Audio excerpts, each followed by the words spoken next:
Fuck you, Dan. Hello, everyone. Welcome back.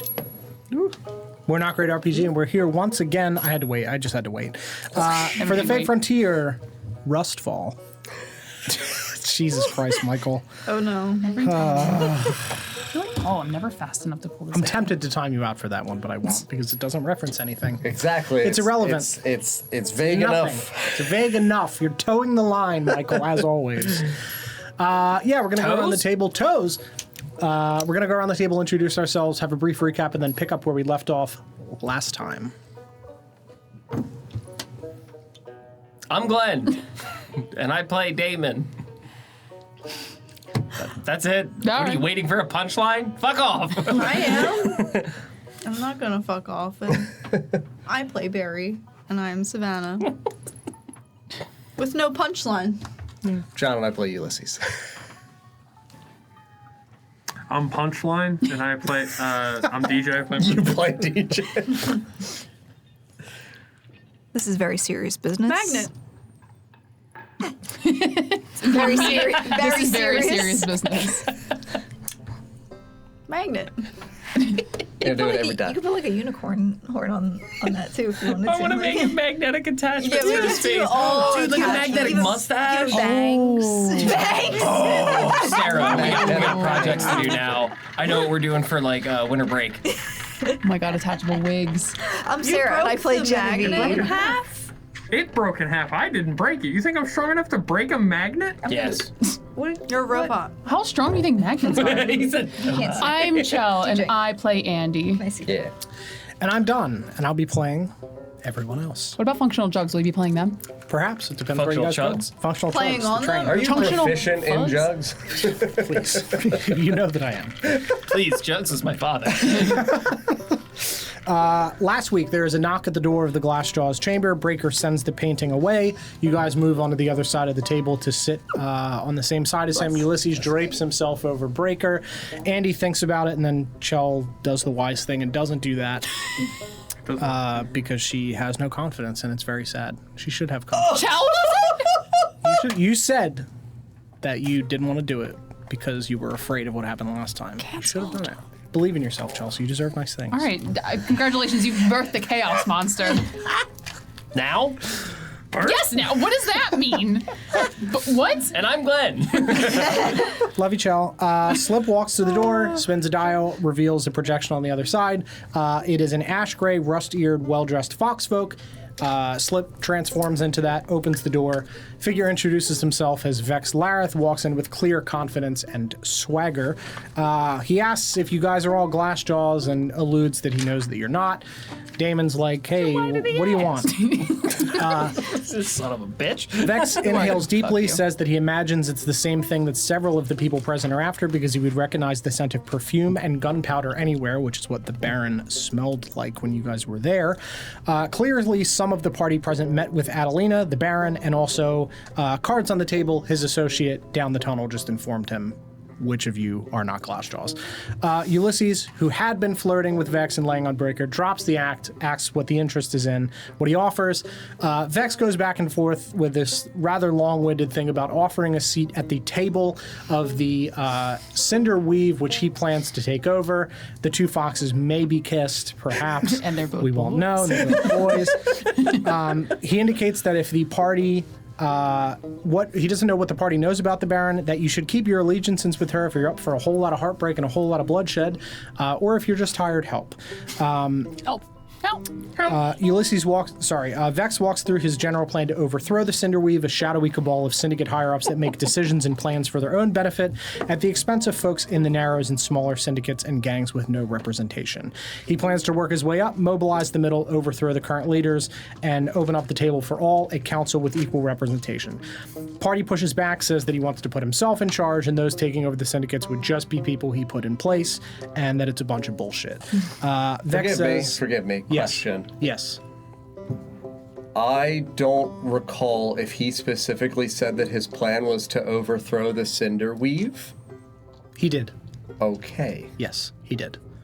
Specifically the syndicates that make up the Cinder Weave. Yes. And by doing so... All right. Yeah, deconstruction. Yes. Yeah. Specifically, he inside. did say that in the statement of that the table that is currently, those would become an open table for all. But yes, he did say that specifically. Excellent. There would be no leader of the Cinder Weave as it is. It would remain as it is and would remain a council, but in this case, a council for all syndicates. In exchange for offering this to the Glassjaws, he needed the painting to help him on his path. Breaker agrees, the party understanding that the painting that the Baron sent was already going to Vex anyway. Vex says that he does not touch the merchandise. He would need somebody to deliver it to Elias Varn, a tiefling land deed representative within Beacon's End, that he would get it to Vex. During the conversation, Barry sneaks under the table, puts glitter on and in Vex's shoes, and hopefully able to track him.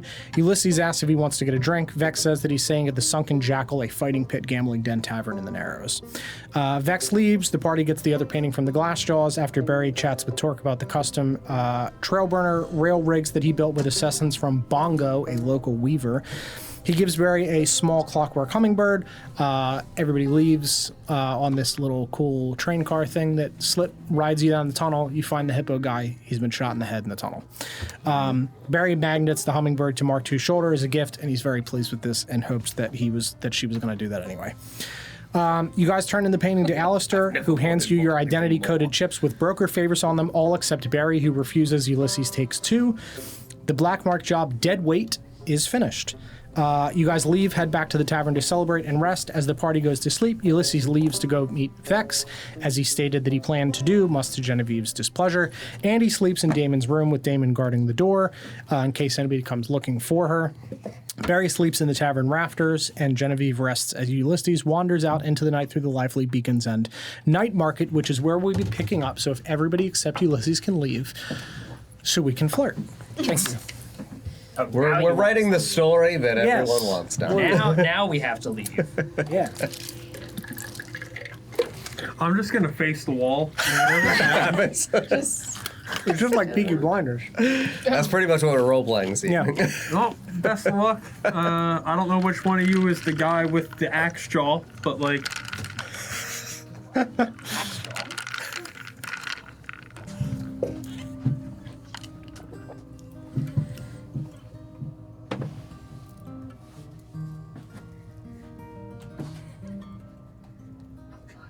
You're good. It is at this moment I tell you I have no intention of meeting with Vex Lyra. No, I'm kidding. I've been lying the whole time. Wonderful. So your journey back into the Narrows is uneventful. You make it to the Sunken Jackal, which I suppose I should have pulled up. I pulled up Vex and not the Sunken Jackal. Both would be nice.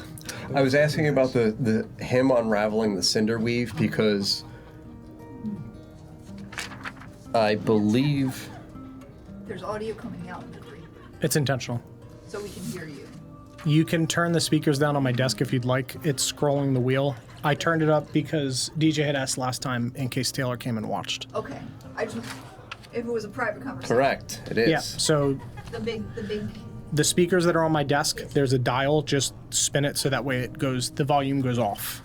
You'll know that it worked because there won't be volume coming out of the speakers anymore. Not the mixer, just the speakers. I want to... There's not going to be any volume anymore, to be perfectly honest. Yes, you're good. It was the same thing as me with locking the door. I have no intention of speaking with Vex Lareth. I've been lying to Don, and even now when I said it was a lie, I don't actually intend to meet with Vex Lareth. I'm going to the Sunken Jackal because I am, in this campaign, the Jackal, a serial killer that has been out here functioning. And he's back! Serial killer. I've been caught! It's the Jackal, Don. Jackal. I'm gonna claim another young lady's head and cackle in the night streets. Dear God. Taverns, the Narrows, Sunken Jackal. Cool. The thing I was saying was that I believe it was one of the individuals within the glass jaws that specifically indicated to us that Vex Laris was part of the Cinder Thread, which is a part of the Cinder Weave that works within Beacon's End. Correct. So, like, I just wanted to be clear that he is definitively a part of the Cinder Thread, the grouping of syndicates that he is talking about abolishing / overthrowing is the Cinderweed. Correct. Two names, Two similar names. things. Yes, Just yeah, wanted the to be thread clear. is just a smaller local Yep. offshoot. Cool. That just like reports upward essentially through the syndicate chain. So he's lower down intentionally. Yep, that's fine. Yeah, you get to the Sunken Jackal. It is a very ramshackle, quite literally a shack. Yeah. It is wood, metal paneling on the outsides. There's like one flickering lantern. It Big, is, small. it's relatively big, but it looks like it's multiple burned out buildings that have been combined together with like sheets and sheet metal tied together. Someone like built this. This Yeah. was not a purchased thing. This is in a deep corner of the Narrows, out like past outside of the market, well into the edges of the Narrows. Okay. Inside, No door guy? no door guy. No door guy.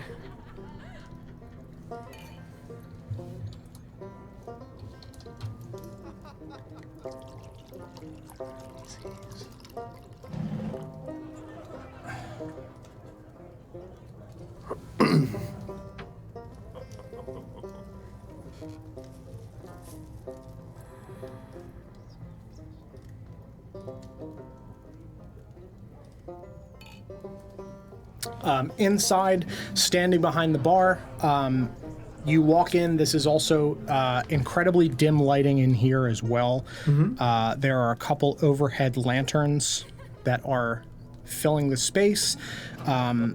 The immediate inside, there are scattered tables that are quite literally like doors cut in half on top of things. Overturned buckets for seats, like with backs bolted on. This is whatever they could fucking find put together to paint the scene of like a dingy inn. The inside area, there is a circular made up of cut in half barrels, the bar top, behind which the owners, Edwin Gloom and Augustus Broth, a drow, and Aasimar, respectively, are rather well dressed, similar to how I am dressed currently. You can tell that the clothes have aged. They're not in top shape anymore. They're not like taken care of. They're clean, but they're just old. They don't have any visible jewelry or anything on them. Further away from the bar is a section where there is a set of gambling tables that again are overturned, like circular tables that have felt loosely stretched over the top of it. Glasses all over the place. People are playing cards, dice. Past that into the next building that has clearly had the wall just ripped down and then stretched onto this building are people shearing around a sand pit fighting. There does appear to be some structure to it. There are seats that kind of wrap upwards up the walls towards the ceiling so that way people can see. There are people yelling, taking different bouts, taking different fights. For people that are volunteering to fight the like house person, people are fighting individually. There's several different fights going on at once. Doesn't seem to be any distinct or visual gambling associated with that, at least not officially. People are doing it on the side, but that's just...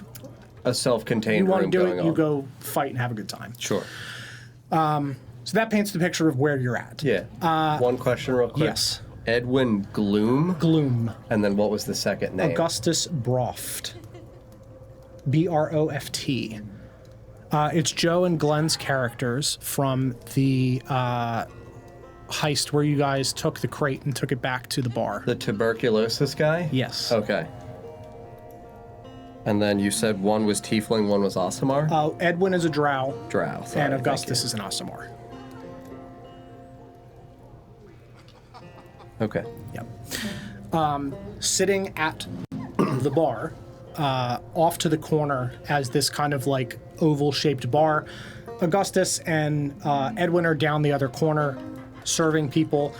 Sitting under a flickering lantern at a single chair on the one side is, as described, Vex Lareth.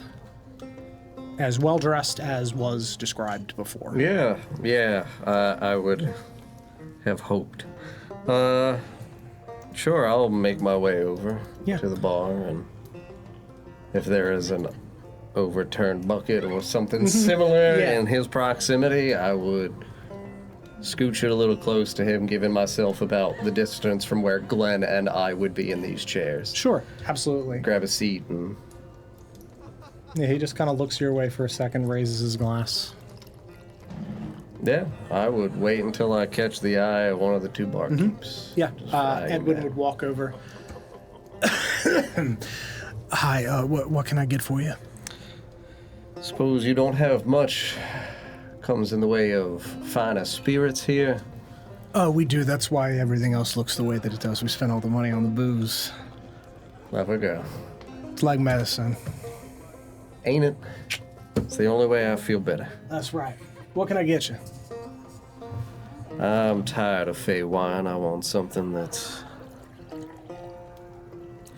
You got something from north, something Ash Depth's way? Yeah, we can do that. Something dark.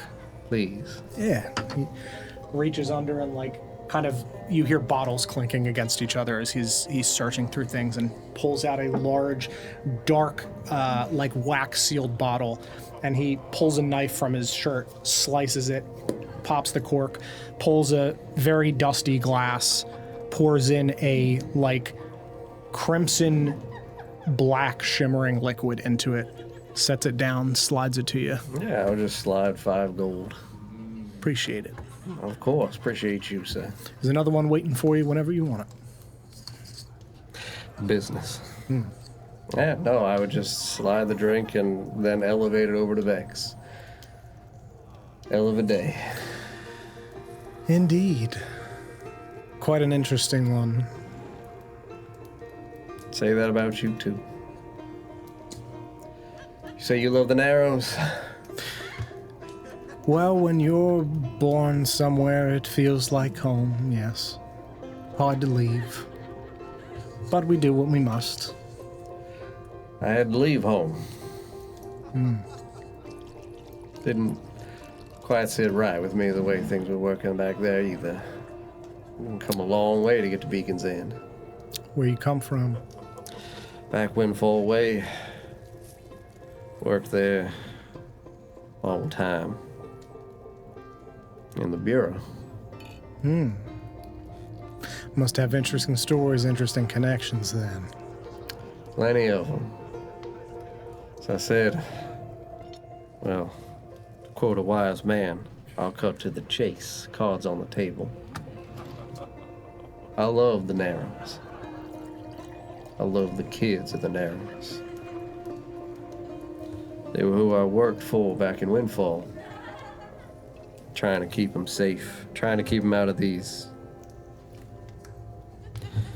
syndicates. Feels too fancy a fucking title for what I've seen these people do to those children. Too true. I have put more bullets in men than I care to admit. I am tired of doing it and knowing that at the end of the day, that body will get buried and another one will take its place and be waiting for another bullet from me. But I don't have much opportunity in the way of politics.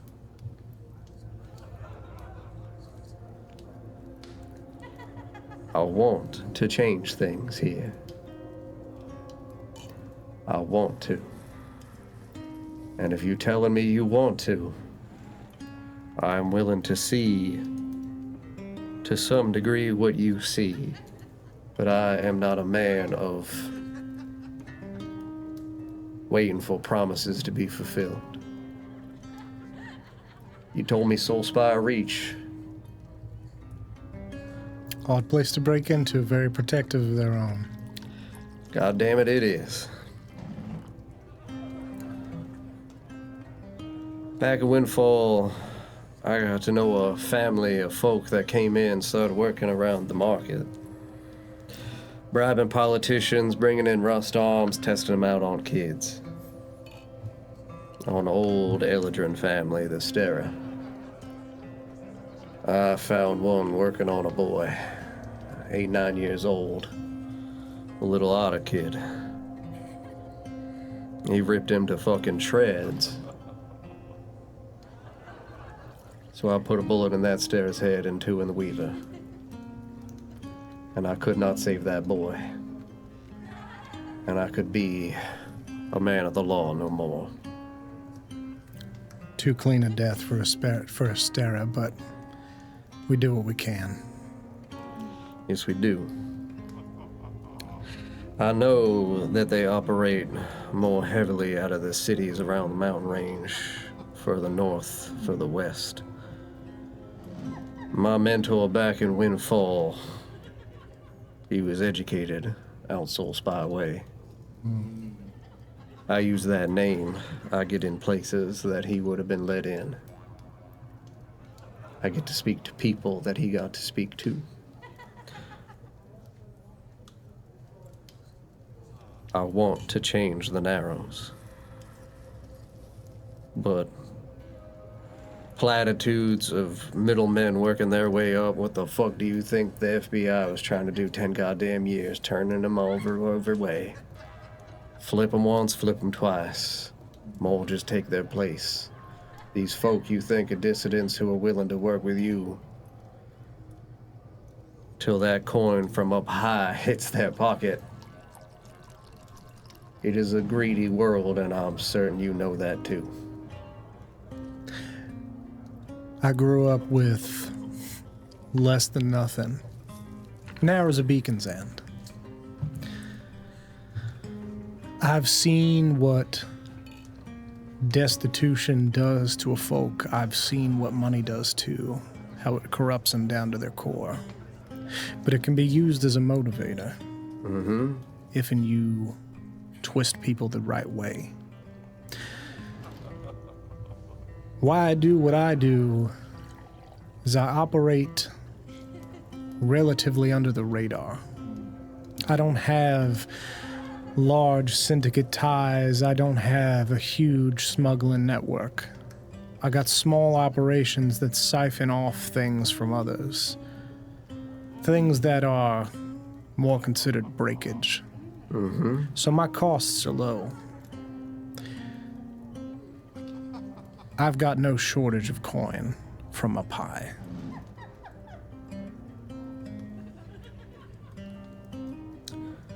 Do you think any of those folk up high have an eager ear for what you might be preaching? Or do you think all of them got to go?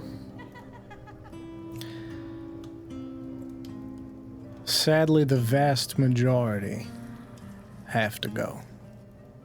The ones on the weave, certainly. Some of the smaller folk, perhaps they can be convinced otherwise. They'll rise up by virtue of the bigger ones toppling. And how do you feel about atonement? How do you feel these folk make their amends for what they done? The ones that need to be toppled? Yeah. Some of them, bullet to the head's good enough. Not so for some others. Vinny, one of those folks, a bullet ain't good enough. You say the Baron got a thirst for vengeance against that man. Too true. You ever lose family down here, Vex? I had nothing when she found me. You just disappointed then, friend. Perhaps. I know that feeling all too well. Folk that raise you up, pick you up when you hit rock bottom, making you believe you a man you ain't.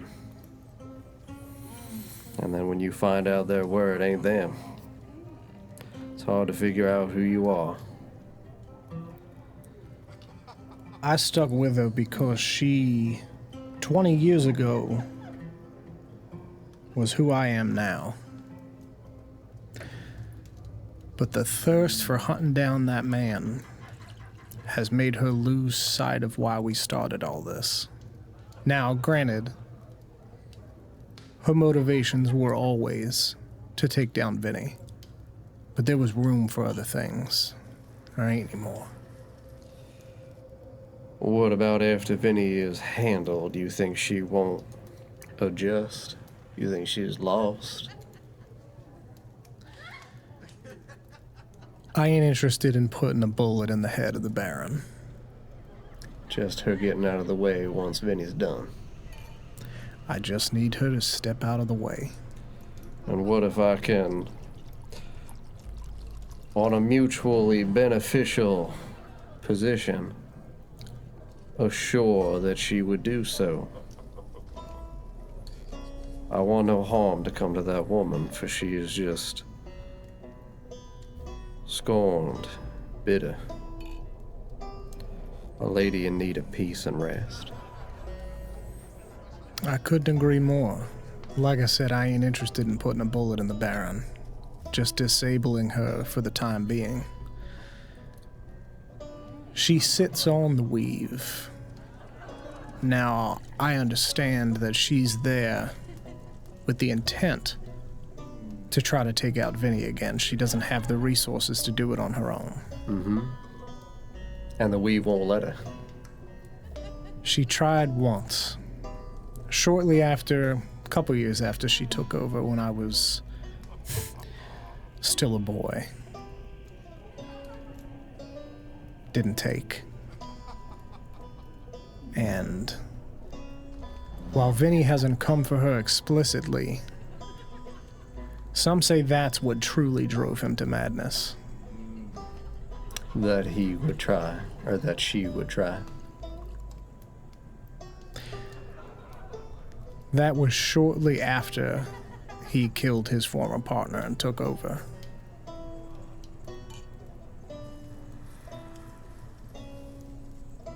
If the Baron wants to put a bullet in Vinny's head, and if that is part of the agreement for her stepping aside, is that something you can accept? Or do you want to put a bullet in him too? A bullet's not good enough for the things that he does, but I don't care who does it. If she does what she does and stays the fuck out of my way, that's good enough for me. And if I am a voice in the ear of the Baron, and I can get the Baron to acquiesce to the idea that we, as an unrepresented, unaffiliated third party, might happen to bring Vinny to justice in some undisclosed location that the Baron might be awaiting, and if you would like to also be audience or participant in this, in exchange, I will hold you to your word.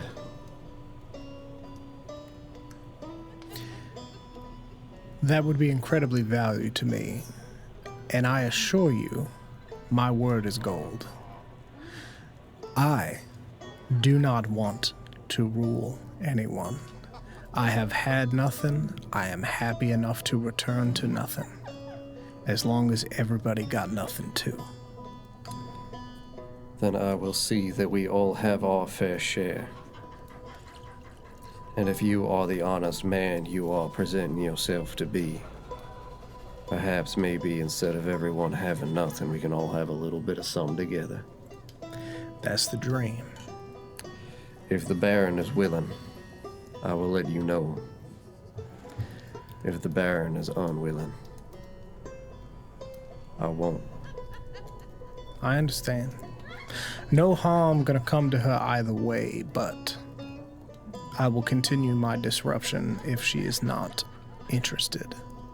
You disrupt all you want, Mr. Lareth. I have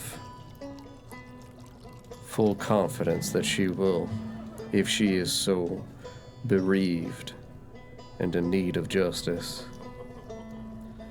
that a little paltry thing like power won't stop her from getting justice, from vengeance. And if that means also that maybe we rewrite some of the Cinder Weave and remind her of her former morals, her former principles, maybe the two of you can rekindle that friendship you had long ago, in better days. Under better skies. Quite like that.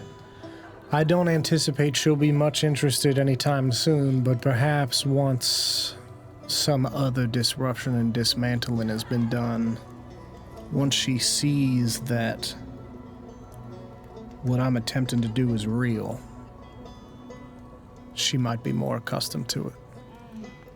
But I've preached this to her for a long time before she set me out. Not formally, but the words were clear enough. Sometimes farewells are better left unspoken. Sadly, all too true. But it don't mean that it has to be forever, like you say. I ain't interested in putting a bullet in her. I only need the painting to try to take her and some others down and get them out of the way.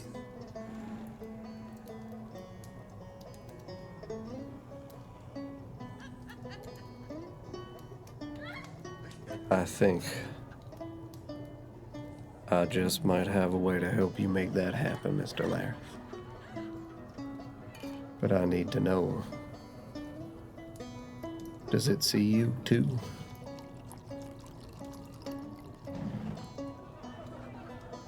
Does what see me?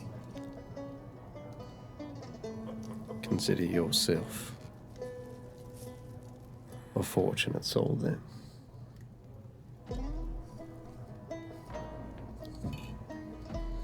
I would just look over at Gloom. Or no, it was Augustus that helped me, right? Edwin helped you. Oh, Edwin did, yeah. Mr. Gloom, you mind if I take one of these for the road? Got a Not a long problem walk at home. all. He pours you the glass again and sets it. To your health, Mr. Lareth. And to yours. Have a wonderful night. I hope our plans are far more fruitful than the damn deserts we know. Sometimes the most barren deserts yield the most reward. You gotta know where to dig, huh? That's right. Yeah, I'll start sipping and walk out. I'll be seeing you. I would just finish my drink at the door and just mutter to myself real quiet, "No, you ain't." Heading back and going to sleep? Mm-hmm. All right. Call in the troops. Everyone will take a long rest. And that is why I have to speak to Mr. Lareth alone. Understandable. My Machiavellian ways know no restraints.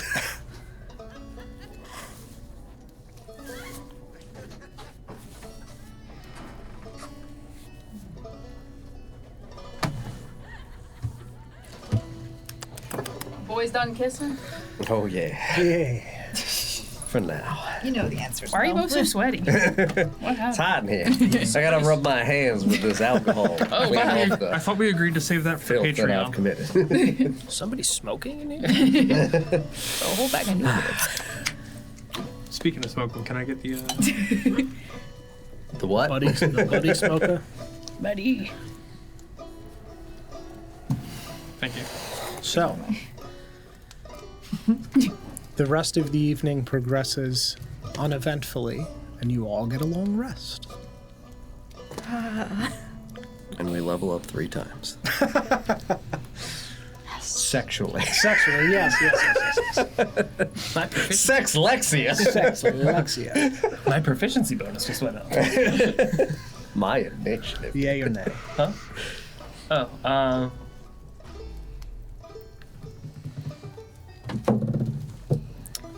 Try not to roll that on the table. It's wildly loud because the microphones are connected to that.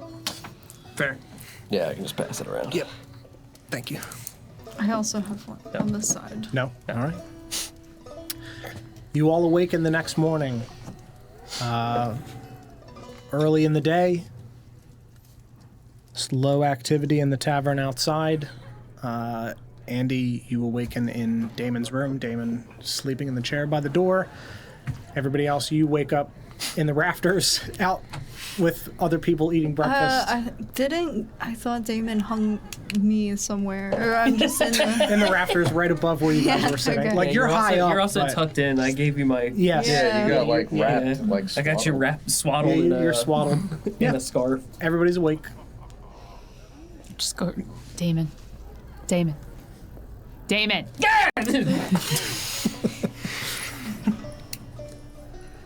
Come on. Breakfast awaits us. Yeah. Give me a minute. I give him a minute. I'm gonna go get me some.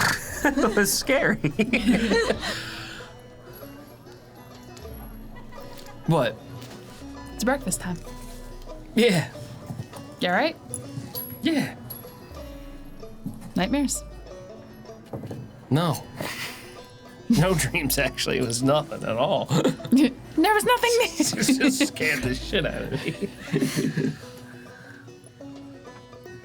I'm gonna go get breakfast. Okay. Let's go. What are you waiting really for? excited for bacon.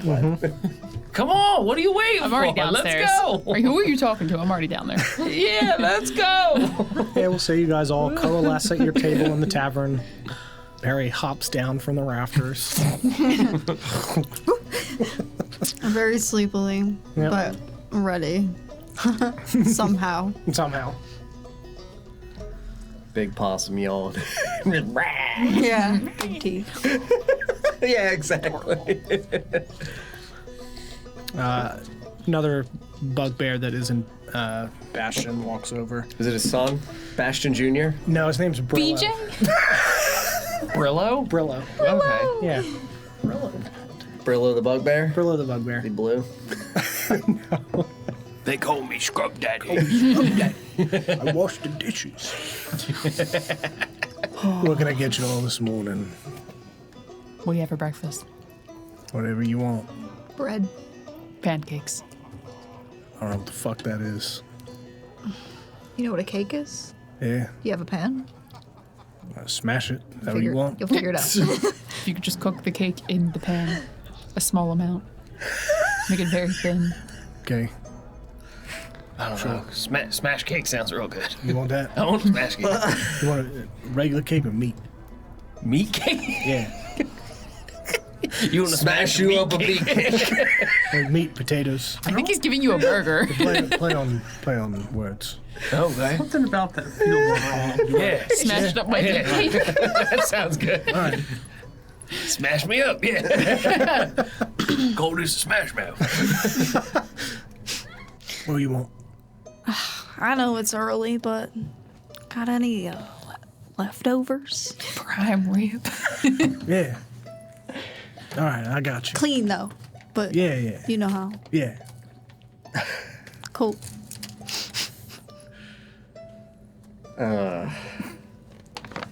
No post-coital food. Whoa. That's assuming I'm done. Post. We have to stop for hot dogs about halfway through. Bless you. Bless you. Yeah. Love just a little bit of egg and bread. You got it. Give me all the sausage and eggs you have. I'm not going to be able to accommodate that. All right. You eat. Sorry to be not to be disrespectful, but It's illegal for you to ask me that. I don't think that's It's true. a compliment, Mark, too. Ain't really any laws here so much. You can mean- bring him a whiskey No, I and a want. mineral oil. No, I want sausage and eggs. How about No. a whiskey stuffed sausage? You can drink it like, Like a jelly like a donut? straw. No, Use the sausage like a straw. it's injected into the sausage. I don't know Sweet, whiskey that well. spicy, it's good. All right, yeah, that Like a sounds like boba? the thing I would eat. All right, I'll be back. Like a sausage boba straw. I hate this. Yeah. I'm picturing one of those toys where like What kind of toys did you Yeah, you are. Like a balloon pump? No, you don't remember the toys that were like Oh, yeah. sleeve full of liquid? Yeah. What? No. You gotta be more descriptive than, do you know the toys that... jellyfish. That's not what I did. Like a maple whiskey barbecue sausage is what I'm trying to get at. Not a fucking weird gel toy. What the fuck is wrong with all of you? Monsters. Monsters. For the normal. You said whiskey stuffed sausage. Yeah. I did. We call it the whiskey And I dick. would say it again. Yeah, you have the table to yourselves while the food's being prepared. Coffee? I can't believe he's never Coffee? Is there coffee? Yeah. heard of Already coffee, but he out. hasn't heard of pancakes. It's crazy. You folks have your favors reckoned out you intend to ask of the brokers? Yeah. Very good. After that, I figure it's best we set our meeting with Mr. Vaughn. How'd your meeting go last night? Fantastic. The rendezvous. Fantastic, Mark II. I have a question for I you. wish you were there. If the threat was that I would be given I don't. like my information up about being away from the revelry, or not the revelry, revelry, Reverie. that's the one. I wouldn't have to ask them to take my name off the list, correct? Like, You would essentially be saying any information that they have on you, yeah. get rid of it. Okay. All right. That's, if your request is that no one can track you, whatever information they have, gone. Okay. Because that's how Redacted. people would pay to find this is your last known location, this is who you're Gotcha. with, gone. Gotcha. It's not saying that people don't have it, But anymore. but anyone else that goes to look for it, it will not exist if that is your request. Okay. Yes. He's dead. You all right there? Me? Yeah, you made a lot of noise just now. Knocked over my glass. I'm sorry. I'll be more careful. These damn joints are new. I just got them oiled. It's okay, I understand. You know, it's a learning curve. New joints. Yeah, no problem. Just making sure you're all right. Thanks. Mark II, do you have new joints? Sure. All right. You ever need an oil change? Are Are you propositioning? Barry, it's breakfast. It's a post-breakfast conversation. Yeah, you get to know one another. It's, you know. Oil I, here or there. I don't think Artie ever did change my oil. I don't think I need oil changes. All right, well, we'll figure out something else to do together, Mark II. I mean, you gave me this bird. Yeah, but that's not. We didn't do anything together. Yeah, we did. You gave me the bird. I love that event of me giving you a bird. We did that together. We were. You and Roger must be having a lot of fun, huh? He's a good friend. Is he talkative? Not yet. Teach him a song. I'm trying, but What? it's in robots. You wouldn't understand. It's just screeching sounds. Do an insight check. Is robot an actual language? Sure, do an insight check. It's a 23. Yeah, I mean, there's definitely some sounds that like Mark II makes that you guys don't understand. It's like modem dial-up noises, basically. Like to him, it means something, Okay. but to you, it's screeching, horrible sounds. Okay. Yeah. We've not explicitly stated that, but yes, it exists. Then. Okay. Sounds like a steam whistle. So you make him secret songs with the bird I gifted you. How about you make me a song? That would be doing something together. Barry, I don't think she it's means right. Barry, drinking all your ale. It's very original. I like all- it. I feel haunted. Barry. Oh God. As And I Mark have does the stare. leftover like scrambled eggs, burger, All in the window. fries, like all So different the kinds. food that you got was just like a smorgasbord of random assorted things that they had left over from the day before. Well, I thought of you saying these things too while like open mouth chewing. Egg. Burger.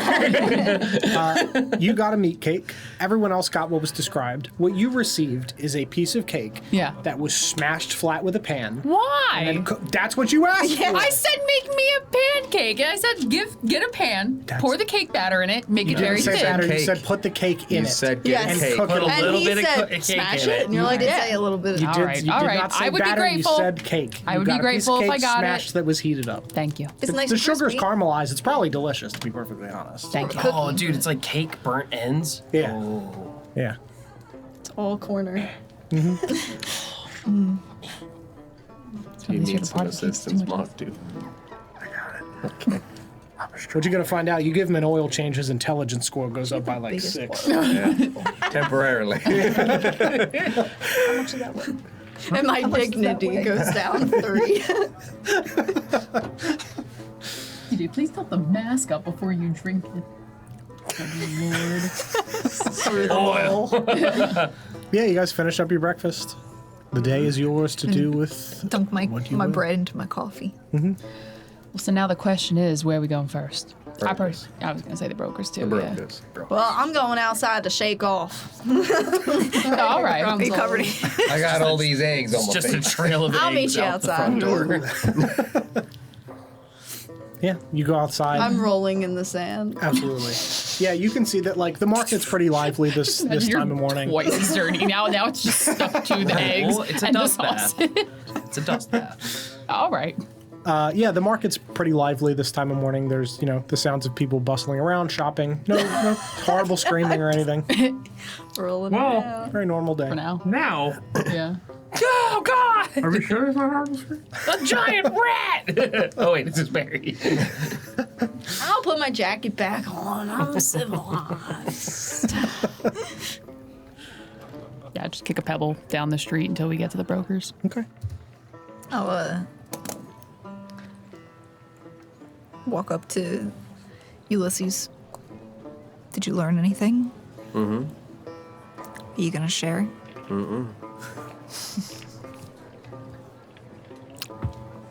All right then. Sometimes plans with this manner of people are best left to figure themselves out in the impromptu fashion.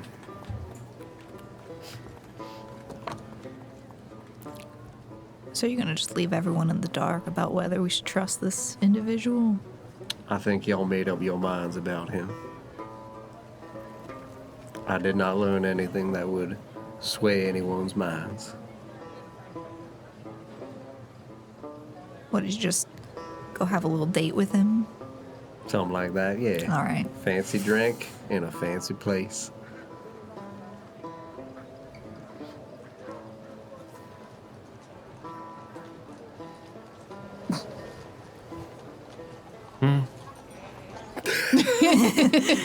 Almost assuredly.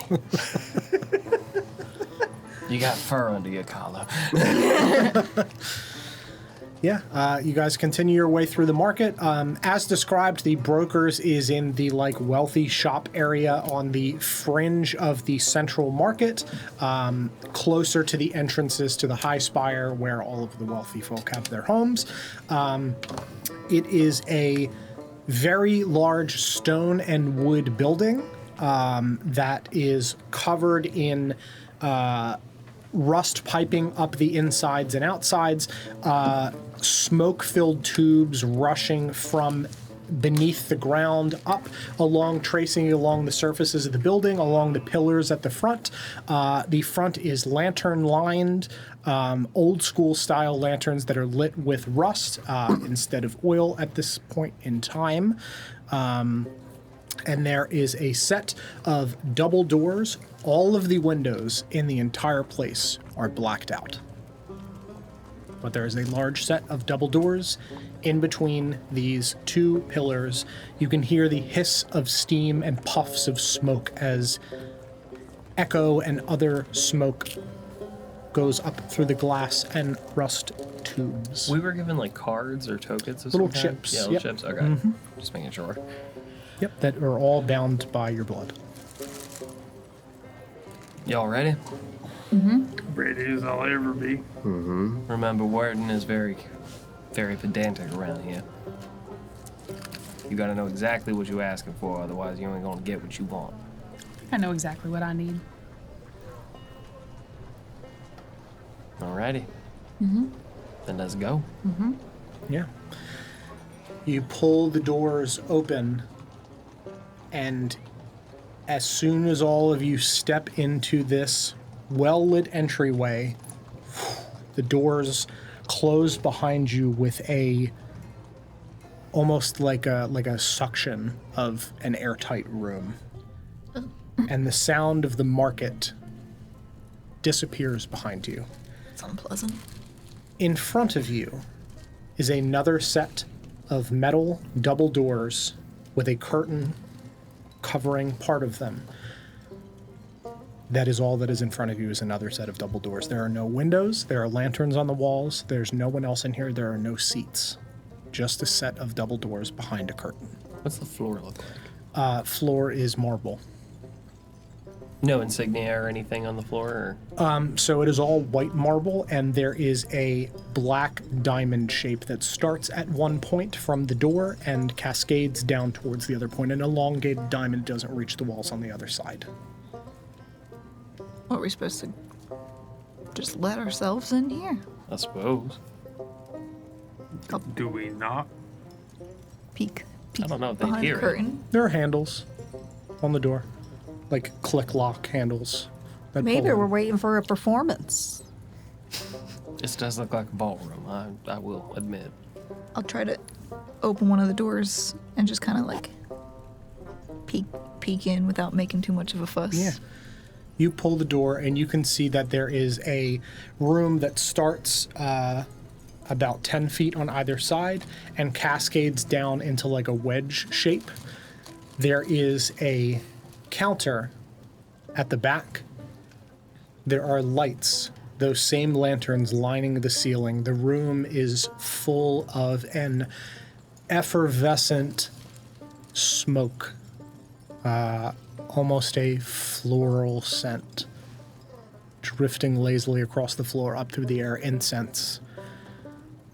Along this lantern-lit path, there are also several floating candles bumping into each other as if on the surface of the water up towards the ceiling.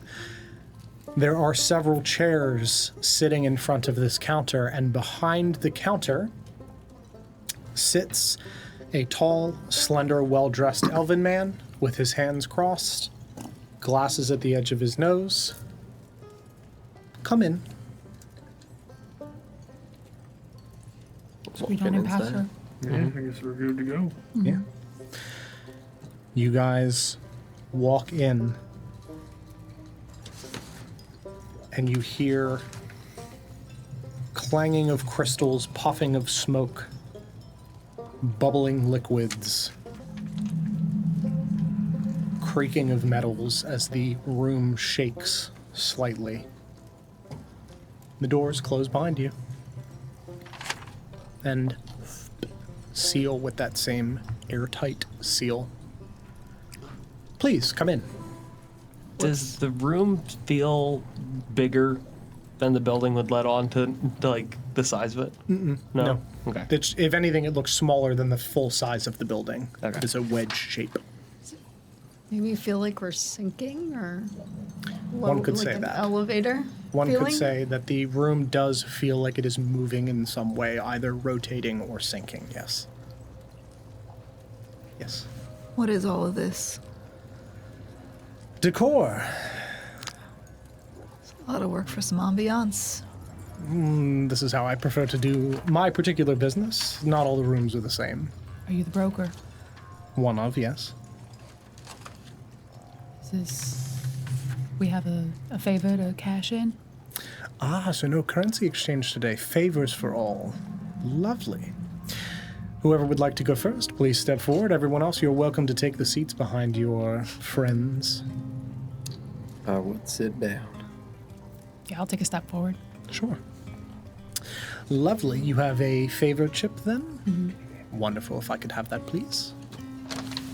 He reaches out his hand and very visibly holds it in his hand, picks it up, showing that it is the same chip, and places it into a small little brass box that it fits into like a key card.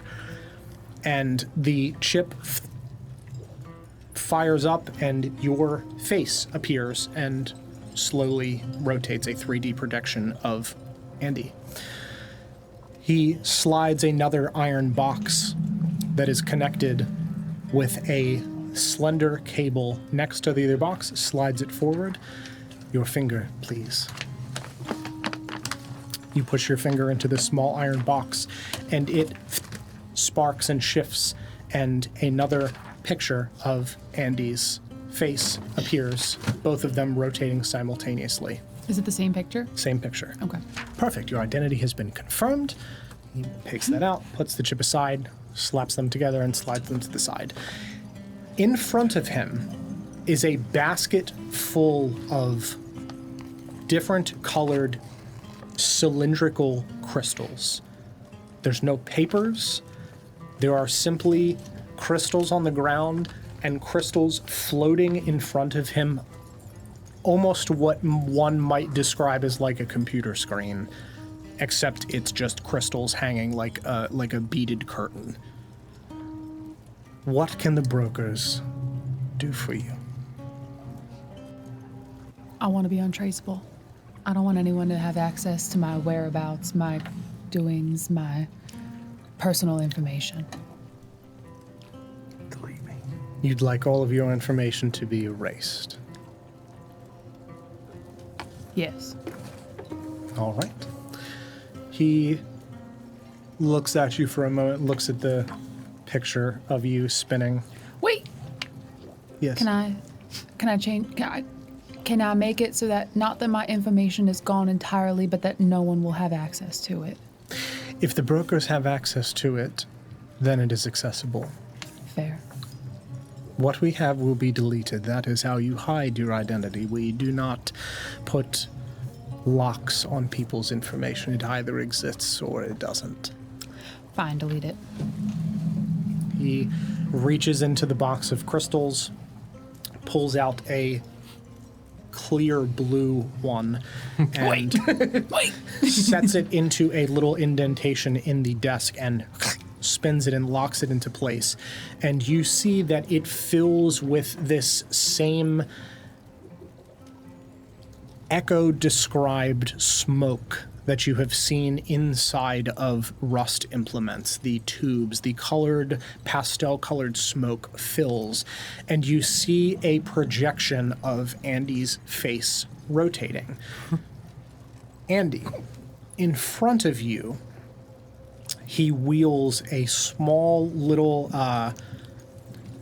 almost like in like science class where they had the test tubes and the little thing. It's a set of glass clear crystals set up. And he pushes that to the back of this singular crystal, and you see flashes of things that you have done from other people's perspectives. You see yourself in the distance pulling Damon to his feet in the streets after he was horribly shot. You see yourself rushing through the jungle near the Reverie. Several other scenes flash. You see yourself walking through the market in Beacon's End. That information flashes like right before you die, where you see your whole life flash before your eyes. A ton of information, and this blue crystal goes ink black and starts to drain back through the hole into the table until it is like glass that has been filled with ash and smoke. And he twists the crystal, pops it out, and hands it over to you. Your information is deleted. Thank you. And he pulls another blue crystal, sets it in place, twists it. Smoke fills the chamber again, and he pushes that glass set of crystals to it, and nothing happens. They just go black. Nothing left to be found on Andromeda sky.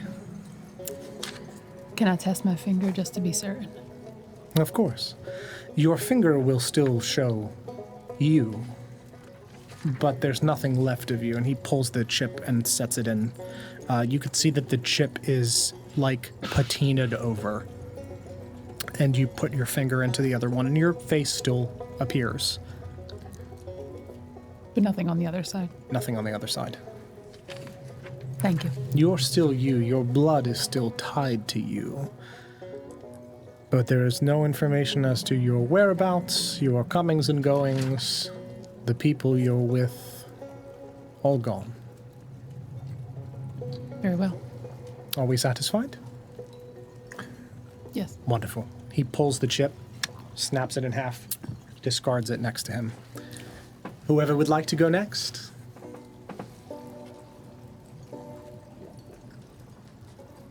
I'll step forward. Okay. Just put my. Places his hand out. I guess I'll You put it on the table, then he reaches, sets it into one of the brass things. Your head and face appear as your torso. Sets the other one next. Finger, please. Same picture starts spinning. Wonderful, your identity is confirmed. Moves those aside. What can the brokers do for you? I'm looking on information about the whereabouts of someone and their current social standings. Do you have a name? Andrew Fenshaw.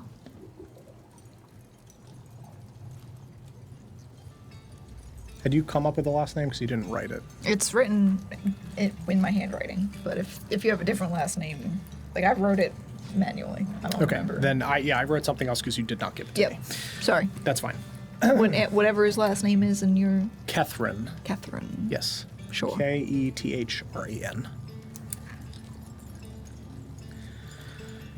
The elvish figure turns to this weird computer screen of crystals and pulls several of them down and pulls several crystals out of the box and inserts them into spots on the desk and twists them, moving them about, sliding them around the table. And you see smoke pour down through these tubes that the crystals are connected to, filling the space, forming runes, very much like the rain in the Matrix. This is absolutely fucking meaningless to you. He seems like he can read this, and he is just scanning for a moment. Oh, good lord, he's a fucking nerd. He's coded. Let him be. Yes, Mr. Andrew. You are looking for the whereabouts, current social status, yes? I think this is called Crystal MATLAB. Andrew Catherine, currently going by the name Keth, alias the Spur. Cat lab.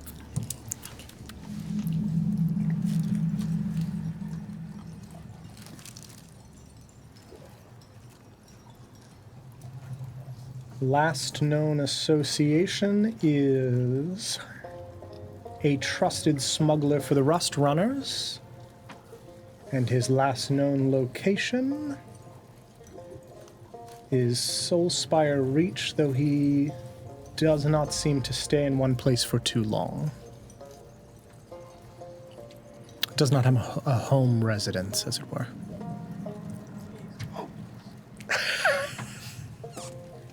Mark II hates him. I ain't got no home. A home is a thing that I don't currently have.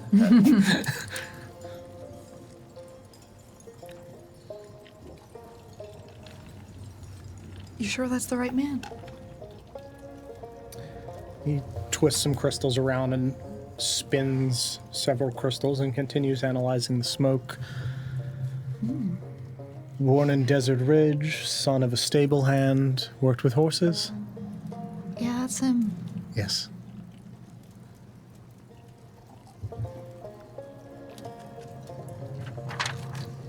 How recent was his most recent sighting? Soulspire Reach. Looks like he has been there for about 2 weeks. As per his last sighting.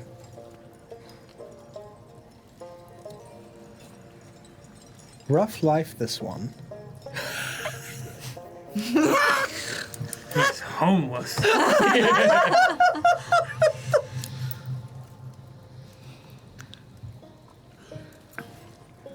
Maybe he's doing it for the freedom of it. Who knows? Maybe it's a monastic thing. It's a hobby. Maybe he likes train hopping. I will tell you, He doesn't. He hates what he's hates- doing. His actually life hates is it a lot. miserable. everything is horrible. Weirdly, I could see that. He's just weeping over and over He again. awakens every love morning this wondering channel. why. Look, I'll play the clip of him crying again. I hate my life. I hate what I've Here become. he is crying on the train. Here he is crying in the shower. Here he is. What shower? He's homeless. That's Here a he is fountain. crying in the fountain. Here he- You don't want to see that clip. Sorry. We'll pass that. Here he is As crying far while as- working out. Tasteful. As far as being a trusted smuggler for the Rust Runners, he has quite a reputation for threading impossible routes through the jungles and mountain passes, hence his current residence in Soulspire Reach. He is highly trusted among their smuggling crew. Very reputable, as far as smugglers go. What about his father? Dead. I hate it here. I miss my dad. His mom dead. His brother alive, horribly injured. He seems like Barrel he's doing wheel. good. I'm doing the work. I've never been doing. It looks like his father unfortunately took ill roughly a year after leaving Desert Ridge, and he passed shortly after. Got a bone hurting disease. It was a very Bout of painful way to go. tuberculosis. It was real painful. Weird, he died from the rot. It says here it was incredibly preventable. He had a toothache and just was really womp. poor. His family was destitute. Something about their farm being destroyed. No, he unfortunately took ill and passed a little more than a year Turtle after man showed up and shot him in leaving, the head. after leaving Desert Ridge. My dead wife. Bless you. Yes. Yeah. Would you like his path after Desert Ridge? Yeah, just give me as much as you can. Perfect. Very painful existence. It I take looks- great pleasure in telling you this man's shortcomings. Fell into a cactus. Never got all the bugs. He lost 4 toes. To the cactus. After Evil sons of his bitches. father passed, the herd of horses that they took with them dwindled soon after, and he sold what remained. He said, a curse upon your father, a curse upon your livestock. He shed the name Andrew shortly after, remade himself as Keth, He's lustrum. survived as a caravan hand, desert crossings, trail burn repairs, smuggling routes, things like that. Found love, she accidentally died. And it looks like I have reports his caravan was wiped out in Husker territory. Rust Runners were beaten. present, and They insulted he is him. now part of the Rust Runners. He lives in a group called the Underladders. Oh, you got it. Yeah, I got it. All right.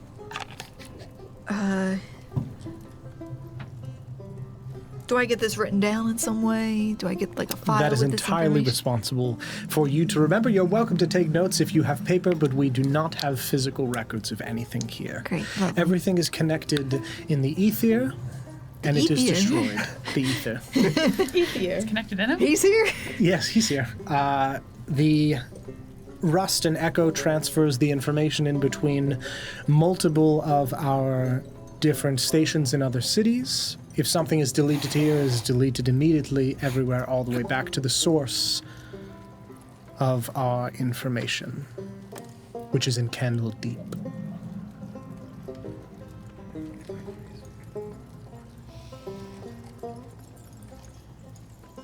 Anything else you'd like to know about poor Andrew?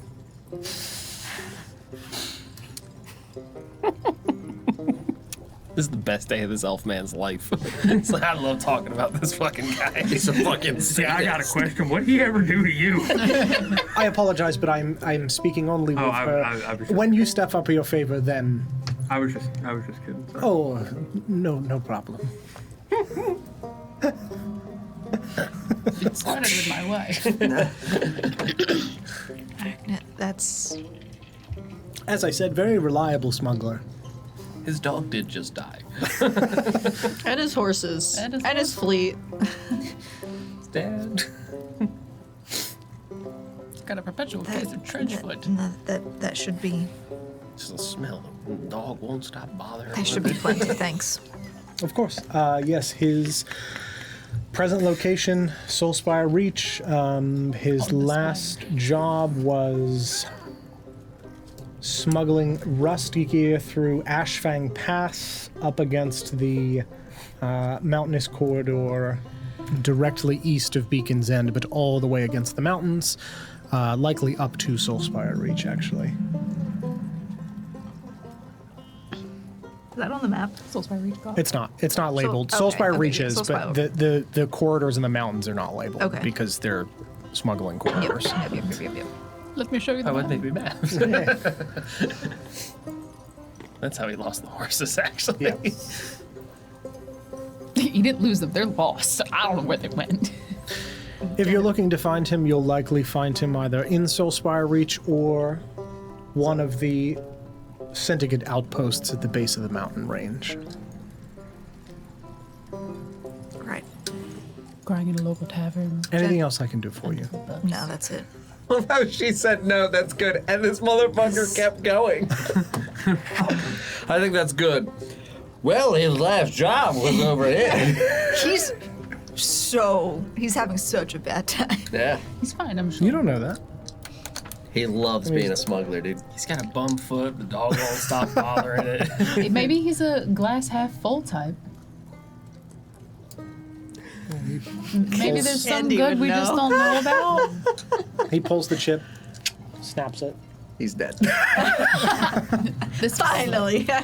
Oh, but breaking news, he's just died. You didn't want to know that? Let me tell you how it happened. Genevieve will go and just plop herself down. Yeah. Sorry about your brother. That's not my Whoever brother. is.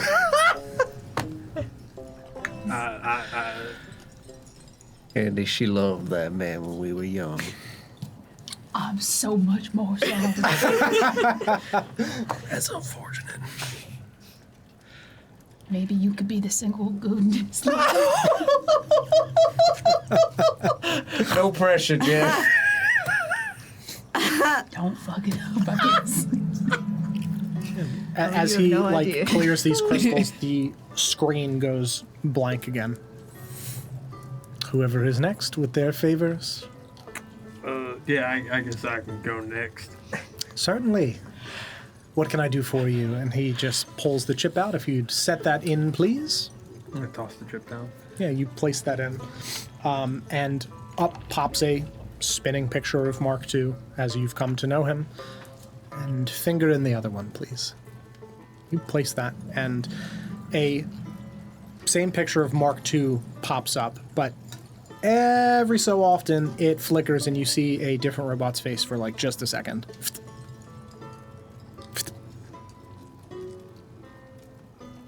Identity confirmed, please sit. What can the brokers do for you? Great. So I learned from watching that last interaction that you don't give me anything written down. So I'm Correct. I'm gonna ask you to go slow so that way I have time to keep up. I write slow. All right. All right. Gun sword. Sword.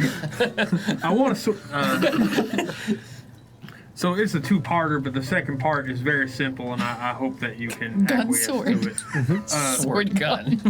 The first part, so as you can kind of see from that multi-factor authentication you've got there, on the second step where it you have kind to of do a captcha? glitches, as far as I understand, I was built upon the remnants of somebody else. My question is, in as much detail as possible with schematics, how exactly did a simple farmer build me? How did that happen? And then the second part is the incense is real good, and can I have some? Yes to the second one. To the first question, you fully understand that I am not a rust weaver and I am just reading information that we have pulled. I can attempt to give you some information around this whole thing that you have going on here. Schematics, He's a diva. I love I him. can't really draw you a diagram. Again, we don't have physical records of things.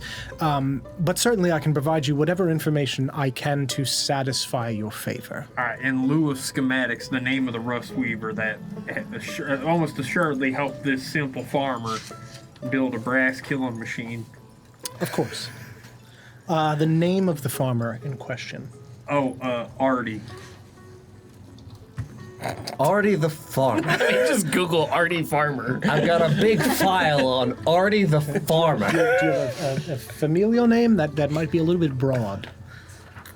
Or where he's from, perhaps? The farmer. Outskirts of Las Vegas. His father's name was Marty. That might be helpful, thank you. He had a brother named Barty. I'm just And his kidding. cousin father's name was Barty. Bartholomew. No, I didn't like that one too much. It says here that he stole some man's horses and killed his So- father. if I can give you more background to be helpful, It feels very Ed, and Eddie. It's Andy, Andrew, and Artie. And what is your name, sir? I'm Mark too. Continues typing. I'm Mark II, you also get another couple points, by the way, For what? about Points? the incense question. That was a good question. Thank you. Yeah, Thank you. he with one hand, as he's screwing crystals and sets a small box of like powdered incense on the table and slides it. You can have that, Great, thanks. I'm going to use that as a smoke screen. of course. Of course. Okay. I could tell by again that you've got going on here. Thank you. It says General Copper on the top.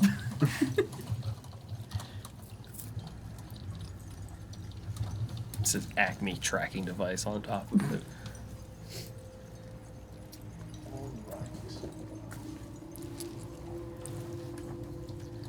Bartholomew.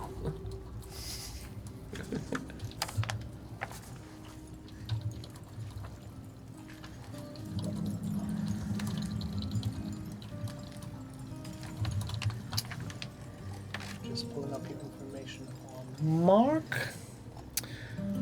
All right. 2. Yes, Mark II. Right. The 2 is capitalized. Thank you, dear. I appreciate it.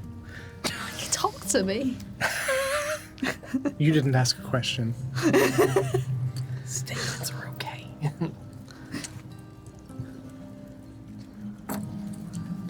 So, as indicated by the flickering, from what I can see here, you, as you are now, were built on top of the remnants of something else. While you are a bit more, I don't want to use ramshackle, that's rude. Haphazard. Haphazard is a great word. Yes, you're a bit more haphazard. Things built on top of an existing chassis. As you know, rust falls, or maybe you don't. Rust falls from the sky, and those large ships that float above crash down into the ground. They explode. People take the technology and build fantastical things out of it. We're you. Okay. A lot of the Warforged beings. Some of them were built by weavers, but the majority of them were formed in pieces over top of existing chassis. Yours specifically is a model C7 Sentinel. If we pulled off your exoskeleton, I assume it would be written somewhere inside. Again, not a weaver, can't do that, but just, I'm sure it's in there. Your farmer, Artie, not a lot of information on him specifically. He's, not to be disrespectful, not really very important.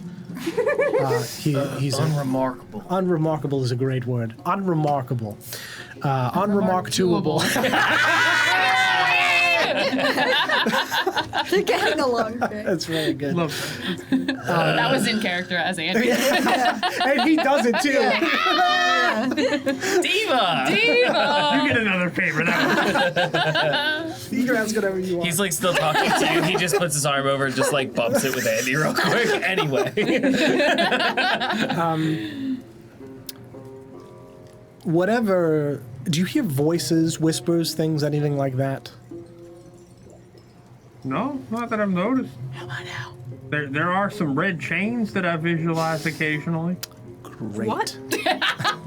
Oh, Fuzzy. Great. So, yeah.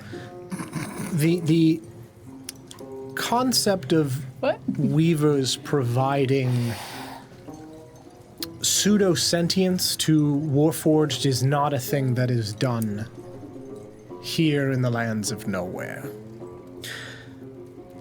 Mechanical beings like yourself are switched back on, repaired, but your original function is likely still buried somewhere beneath. Mark 1, perhaps.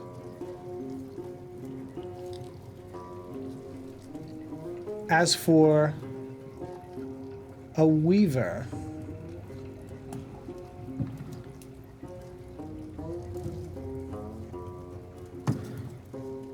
there is a very notable weaver in Soulspire Reach that excels on the everything that you've got going on in Soulspire Reach. Goes by the name the Graft Right.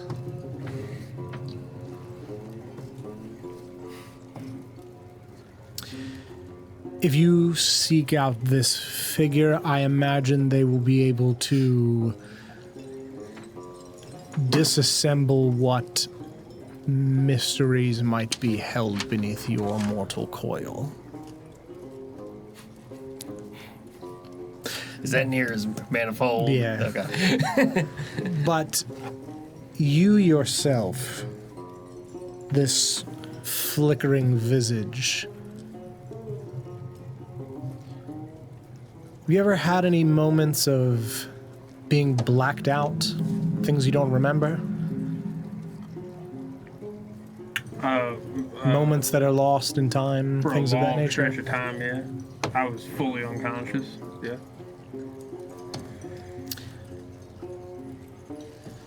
I would wager that perhaps, and he just kind of gestures at the flickering figure of this other robotic face that appears, might have been in the driver's seat. So while you are the sum of the parts that was built on top of something else, people here do not build sentient beings, or pseudo-sentient. There are a limited number of you. And it's probably best for me to hide that fact, I imagine. That I'm sentient. Are you? If I were. I would recommend that you keep that under wraps, yes. Yeah. As of right now, I can't say that I am, because, you know, the chains and all, I'm clearly bound to something. And if your consciousness is bound, are you really free? Hard to say. I would recommend that you talk to a local weaver before you seek this person out in Soulspire Reach. Perhaps they'll be able to give you some additional insight as to how to get in touch with what's inside. But as I said, I'm not a weaver. I just have knowledge and facts about things as they are. All right. What's that weaver's name? You can find any weaver within... Oh, a local weaver, not a any local specific weaver. one. No, I any gotcha. local weaver within Beacon's End. If you're looking for reputable... I heard good things about Bobo. Bongo. Bongo, that's what I said. Bongo Gesundheit in Beacon's End. He operates in the Narrows, but Every time. one of the more reliable weavers. If you're looking for people above ground, I can recommend those, but for being discreet, might want to go in the Narrows. Discreet's probably best, yeah. You know, just in case people get the wrong idea and all that. Beep boop. Anything else? Did you just say? Speaking robot. His name was Beep Boop Gesundheit. No, I got my incense and I think I'm alright. Actually, while I'm thinking of it, if I could add one last thing on there. As long as it's don't- related to the first question. It's Can I not. have the incense? It's related to Andy's question. I cannot tack on additional information about other things. That is how the favors work. We have a back and forth. Most people, when they pay for favors, you get one question. If you pay for a question from the brokers, you get a question and you get an answer. The favors provide more of a back and forth, but it is not an open dialogue. I gotcha. Our information is incredibly valuable. It sure is. Picks it up. Boop. What was the question out of curiosity? I'm not going to answer it, I'm just curious. I was gonna ask you to not start a new file on Andy. That is something that I cannot promise. Yeah. I'd say your information probably might be a good dime piece. The information that I have, On your sale? About you. I'm a rather disinteresting figure. When we leave every day, our memories of the things that Oh, we've don't seen. say that about yourself. Come on now. Did we ever get your name? You didn't. Can we have it? No. Thought we were going to It get wouldn't be the besties. real one anyway. I want to cash in on my favor. What's your name? What's your name? Tell Give me me. your social security number. Fuck you, Toby! You can just call me Crystal. What? And he just kind of gestures at the crystals. I get it. Or gem, whatever you prefer. Who's next? Do you mind going? You want me to go? Yeah, I'm still not working out what I'm 'Cause asking. you have a twofer, right? Correct. Yeah. I'm not working out what I'm asking. I'm trying to work out something else, big picture. Okay. I'll step up.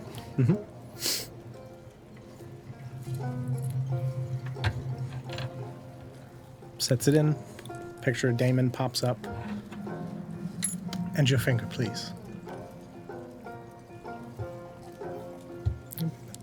Sparks for a second.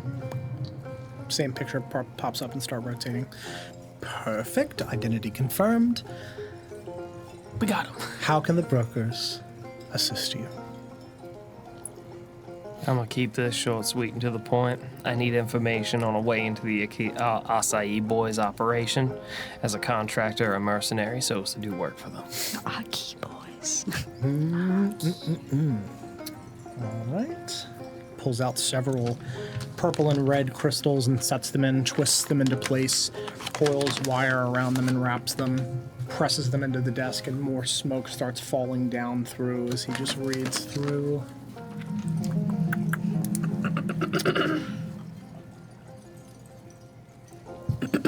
Lovely. No. Acai boys don't do quite a lot of hiring, but if one were to be so inclined to work with folks such as them, I would advise that you seek out the Violet Jaw in Las Vegas. And DJ, I apologize, your Weaver is also in Las Vegas, not Soulspire Reach. My mistake.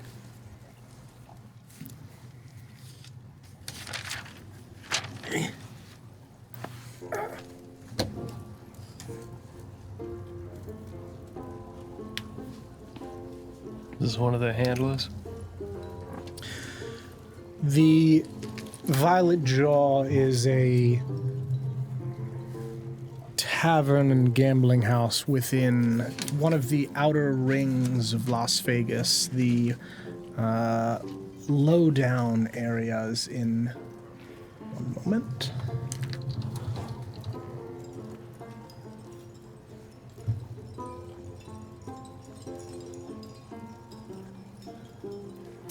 Out in one of the outer neon rings.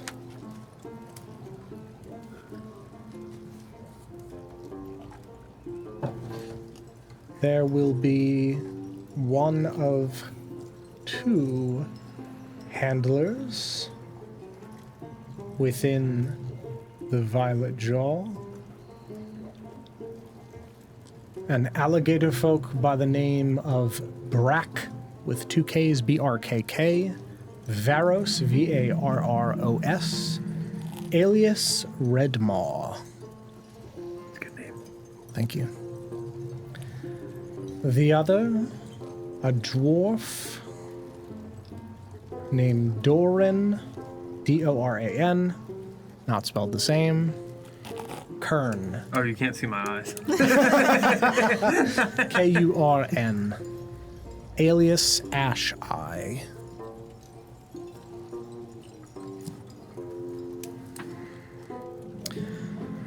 If you're looking for an inn to run jobs for the Acai Boys, that is their one and only public-facing entry point. Origin for the rest of them? Unknown. Somewhere out in nowhere.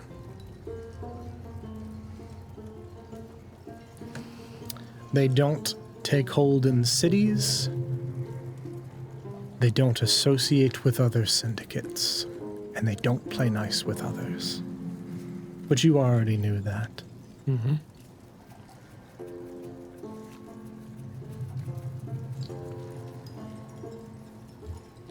This Violet Jaw Tavern. Mm-hmm. Is this one of their hangouts? For these two and their lower level associates, yes. Understood. Do you know what kind of activities they handle? Spins. Recent jobs. Things of that nature. Is that what you're looking for? Yeah.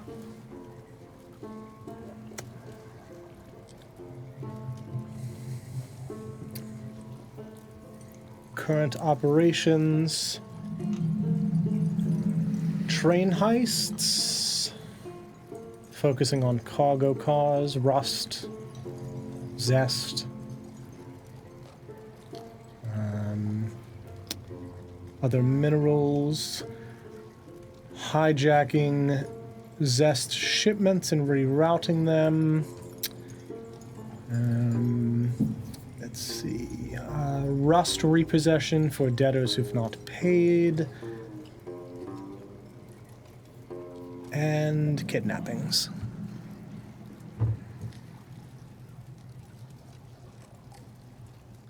Sounds like a fun bunch. Yes.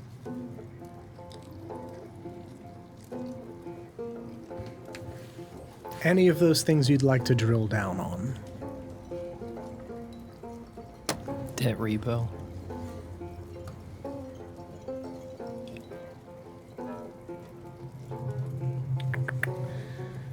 Yes. The Acai Boys run a predatory rust weaving pseudo syndicate. Anyone that fails to pay after the rust is installed, they are ripped apart for salvage and their pieces are taken. Most recently, the bodies have been dumped in rivers, canyons, and displayed as a warning to others. Just shreds, you say? Seemingly, they've transitioned more from repossessing in the shadows to bringing out debtors into the light. The light. The light. And the kidnappings? Kidnappings?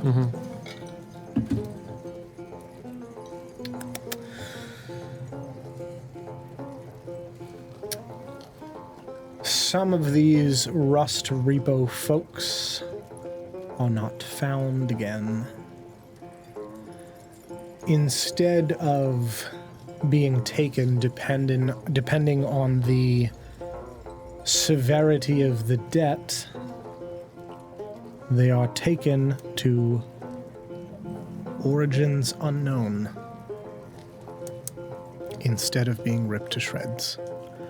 Shoved into the back of a caravan and disappear out into the desert. Must be some pretty high up people if they can hide from the brokers.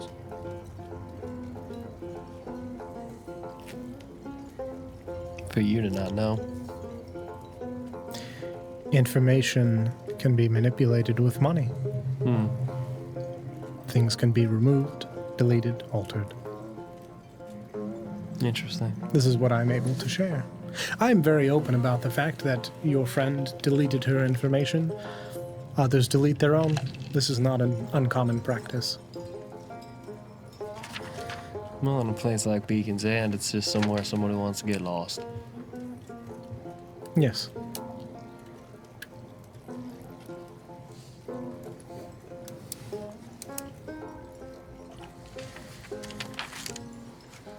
You got an age on these two? Just so I know who I'm looking for. 6 and 10.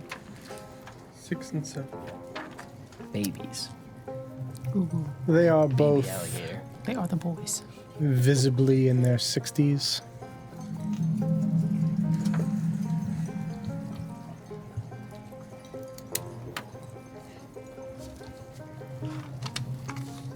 Visually, their actual ages, of course, harder to track down.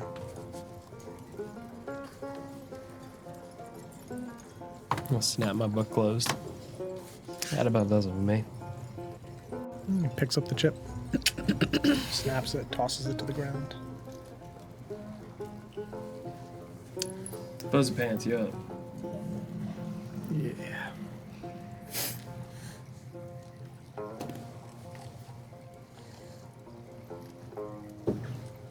You said both chips or just one chip? One. Yep. Sets it in. A different visage appears, and you set your finger on, and that same different visage appears. Identity confirmed. Appreciate. And by different visage, I just mean it's a foxfolk that looks a little different than Ulysses does. On both. How can the brokers assist you?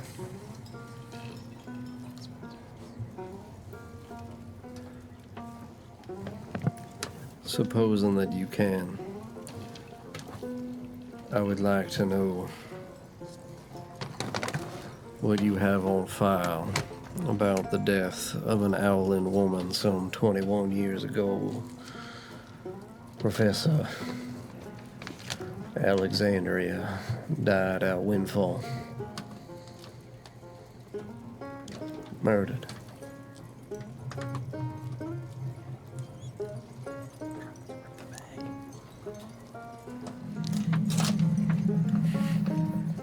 Those my pants.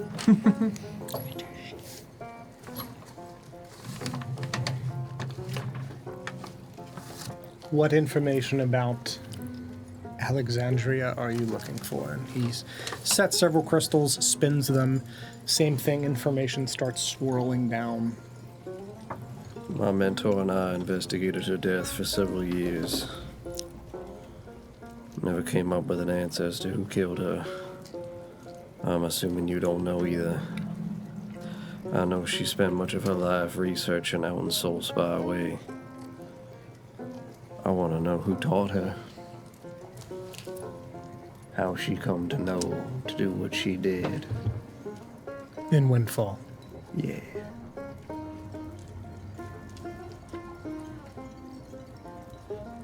I respect some folk can be real intelligent or intuitive, figure out how to adapt on lessons they learned before. What she did, someone had to ask.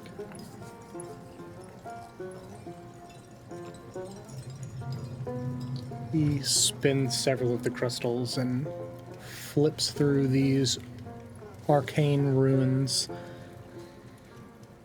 that I will say to you do not look dissimilar to the weird runes that were in her journals. Yep. What was her name? Alexandria. Last name? Nope. Okay. Alexandria.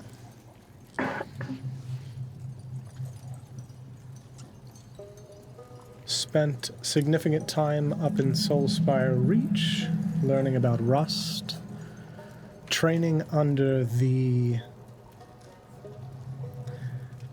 Mayor's not the quite right word. Yeah.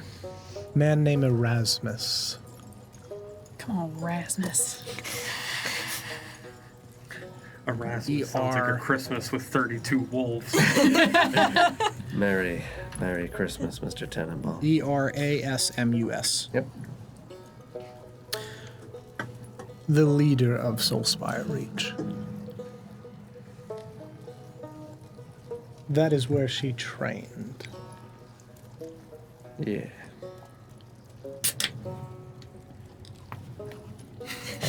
Her time in Windfall, very different, though. Love does that to a person. Since it is connected, is this Erasmus figure still breathing within Windfall? Or, sorry, within Soulspire Reach? Yes, Erasmus is still the current leader of Soulspire Reach.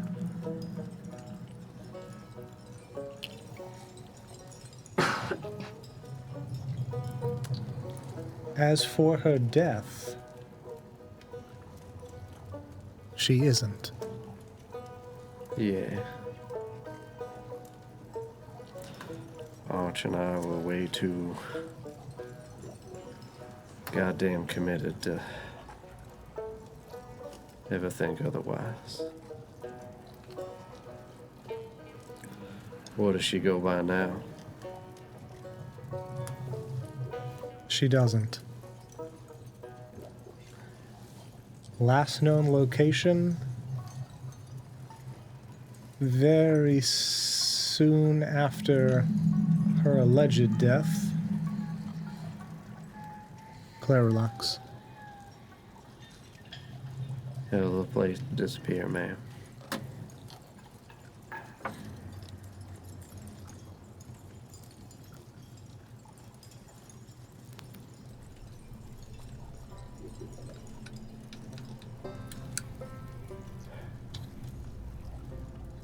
Thank you.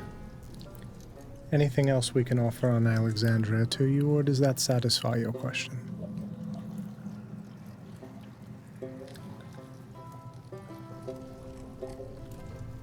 While in Claire Lux, did Alexandria ever take contract with the Bumbumbledore family?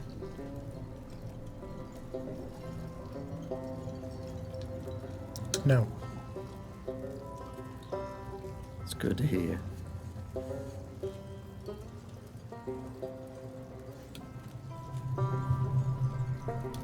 When did she die then? When? Yeah. She didn't. Oh, I thought I said when she goes by something else. You said She doesn't. I thought I Yeah, interpreted gotcha. that as doesn't go by anything at all because she's dead. Gotcha. Gotcha. It's not that. So not that she's dead. She just doesn't go by anything or doesn't go by anything differently. Yep. Yeah. No, then I think that'll be all. Of course. Pops it out, snaps it, throws it to the ground. Whoever is next. Fancy that. I'll pull out a second tag. Ah, second favor. Is there a time limit on a thing like this? They are unlimited but non-transferable. They are tied to you. And you say there are other locations in other cities in which other brokers can be tended to? Indeed, we have other setups in all major cities. Small towns, not so much. I would pocket it. Windfall, Las Vegas, not one in Soulspire Reach, Clarelux, Tenumbra, Ash Depth, Candledeep, if you're going to the source. Good to know. I appreciate your time, Crystal, Of course. and your clarity.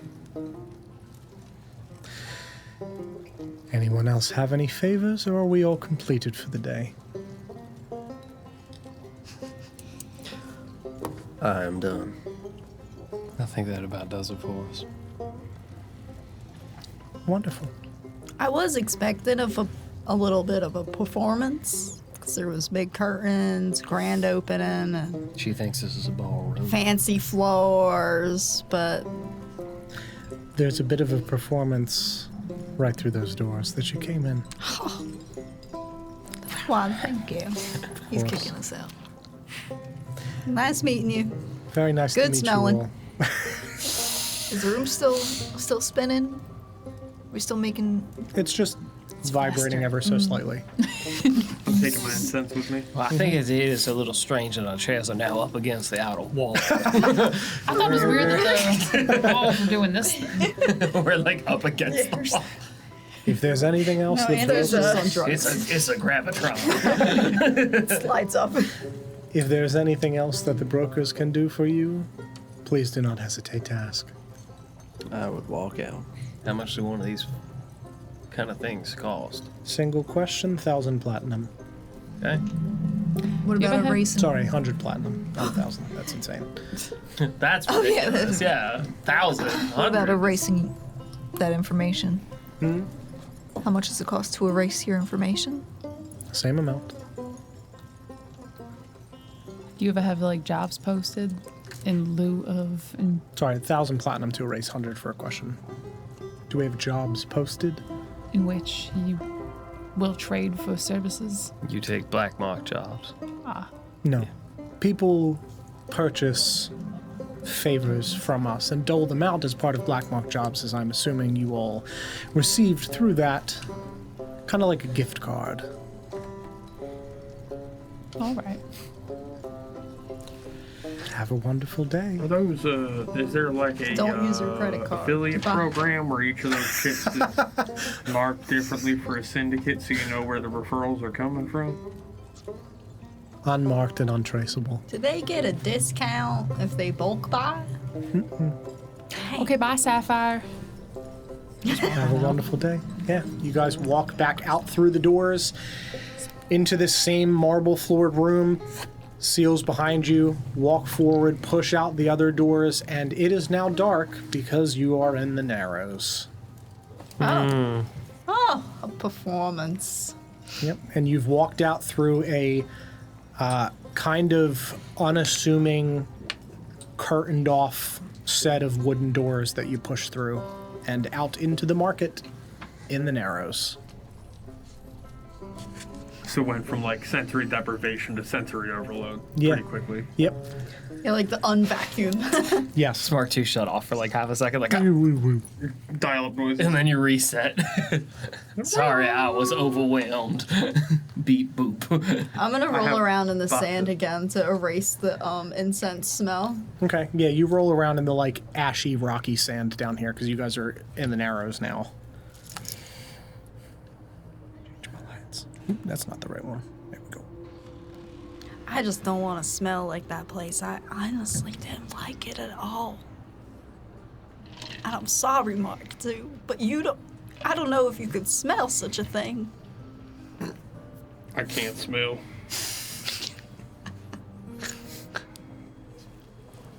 Do you think of that as a benefit? Not being able to smell? I mean,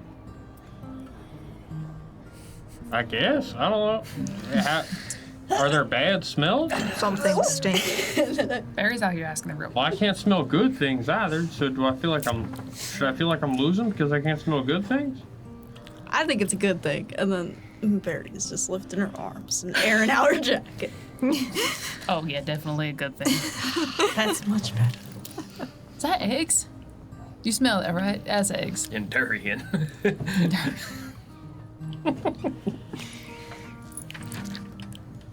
So I guess while we're out, we might as well go drop off that gift for. Did you already drop off the painting? No. No. No, Oh, we that's need to right. go That's somebody somewhere else. And I think since we are now in the Lies. Narrows, it is actually better if we go To the Baron, right? to the Baron first. Elias is up top, right? Correct. He is an officiant of Beacon's End, so I would assume so for his office, yes. And now I have a pressing question for the Baron.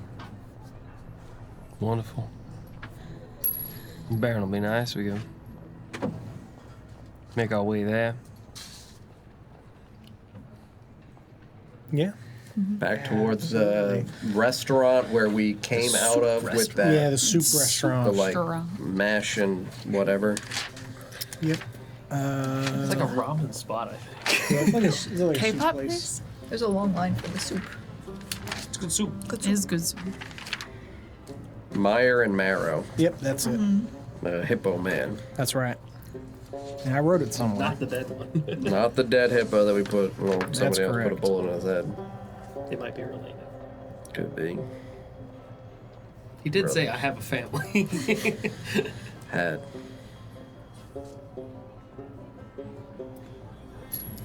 Yeah.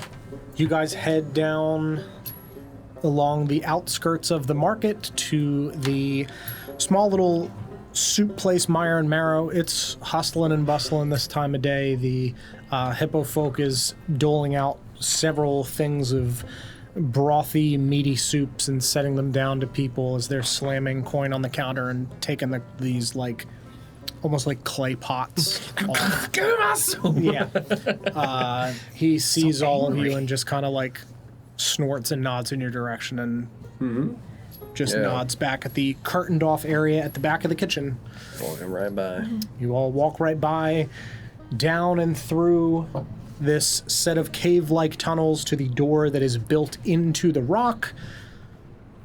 Twist the small little spot against the stone, and it slides open, and you are greeted with this same weird fucking elevator again. It's a weird fucking elevator. Can't. Again. Guys step in. Rumble slightly and leads down. Crashes down on the stone below. Oh, God! Doors open behind you. Thin hallway up to a small walkway to the front door of this manor. Same as you entered before. You knock. Tall elvish butler pulls the door open. Greeting, friend. Good day. Job is done. Here to see the Baron, then. Please. Is he dressed exactly the same? Yeah. He just turns. He didn't speak last time, though. He's He's warming up to us. Yeah. Hell yeah. He walks in over to this door, slides aside the bookcase, pulls the door open.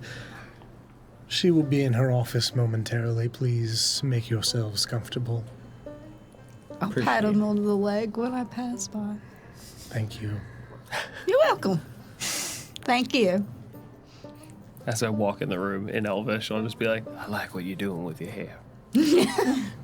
I'm bold. I like the lack of it. I know. Yeah, I had to. That's really good. I'm blind. Now you're the dick.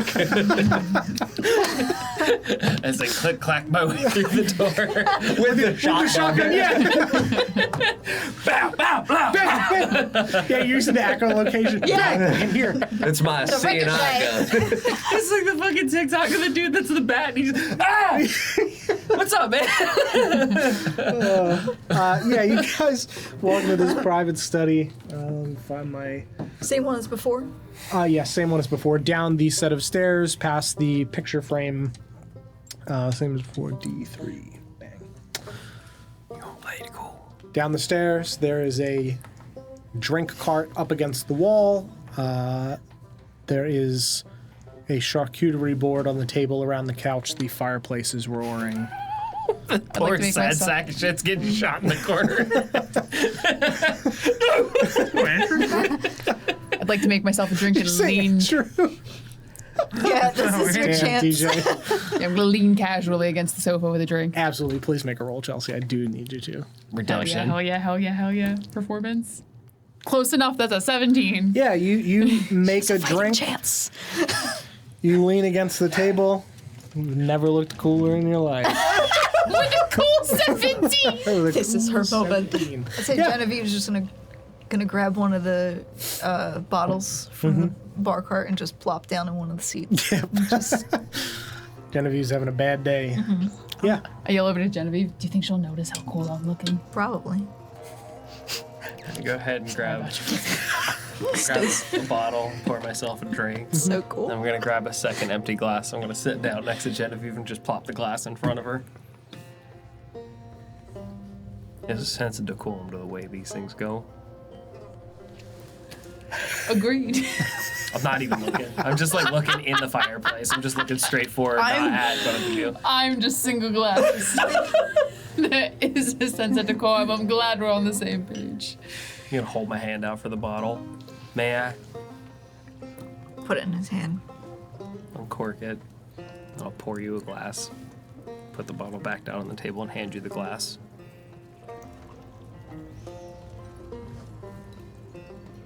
I'm curling up in front of the fire. Same as before. As Damon exactly looking. the same. Literally, but I'm gonna like curl up like a little like donut and like hold my tail for a little Yeah. bit. Oh, It's Imagine really your nice. back Peter, just like at the fire, just like Yeah.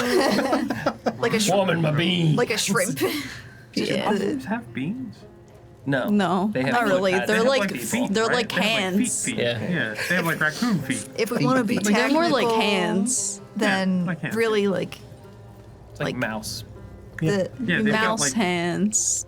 but like a toe bean is really just like I got grabbers. Gripper the grabber. This one's gripper. This one's grabber.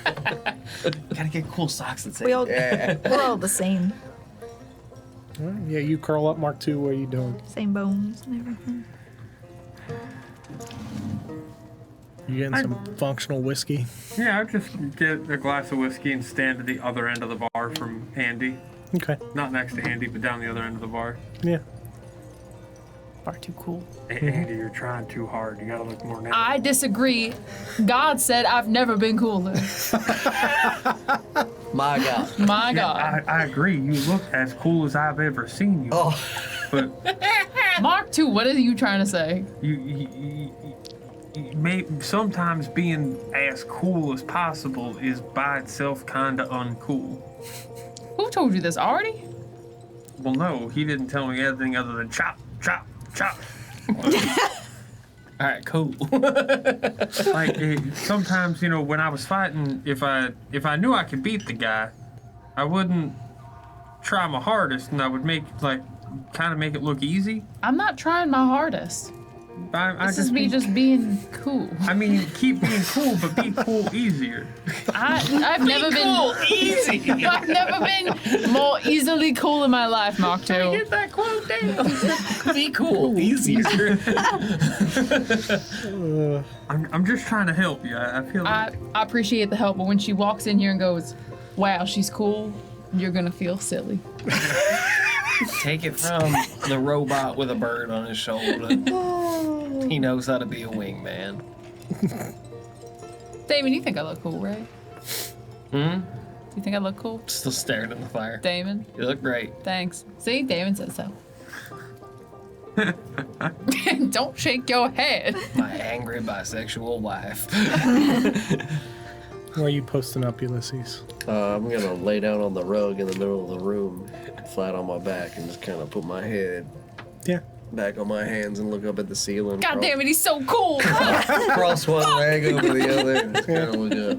And it's so easy. I definitely saw his balls when he crossed his legs. And I did it real intentions. slow in Damon's direction. Yeah, a couple minutes goes That's by. cool. And so easy. It's so much easier. You hear the door up the stairs open. You hear the clacking of heels down the stairs. What is she, a horse?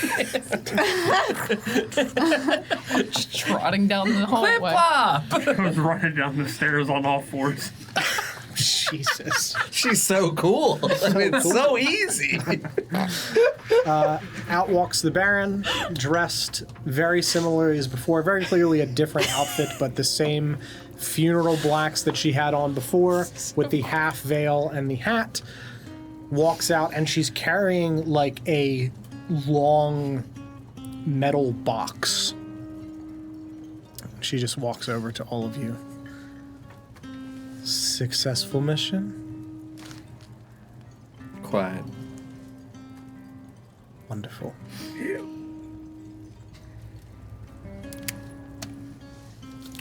I think that means payment for us is in order. Of course.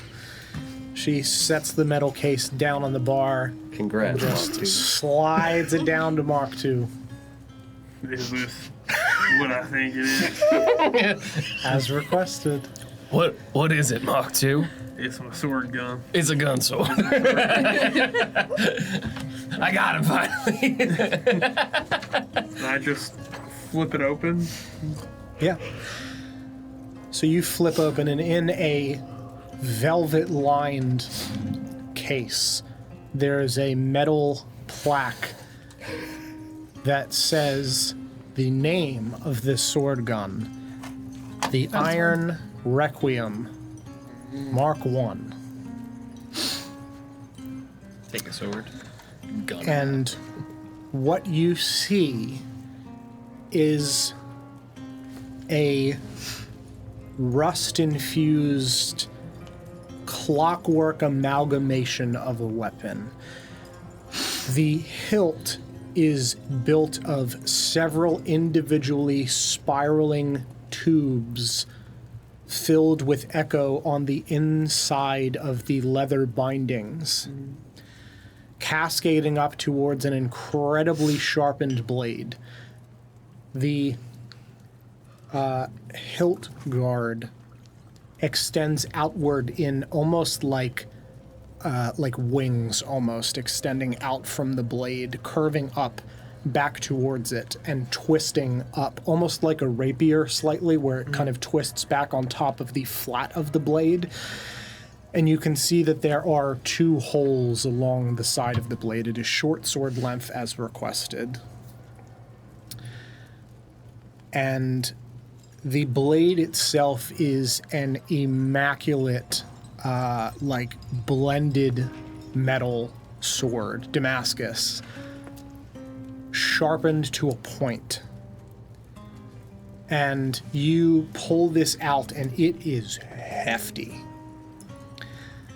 She walks over and kind of puts her hand on top of yours while holding the sword.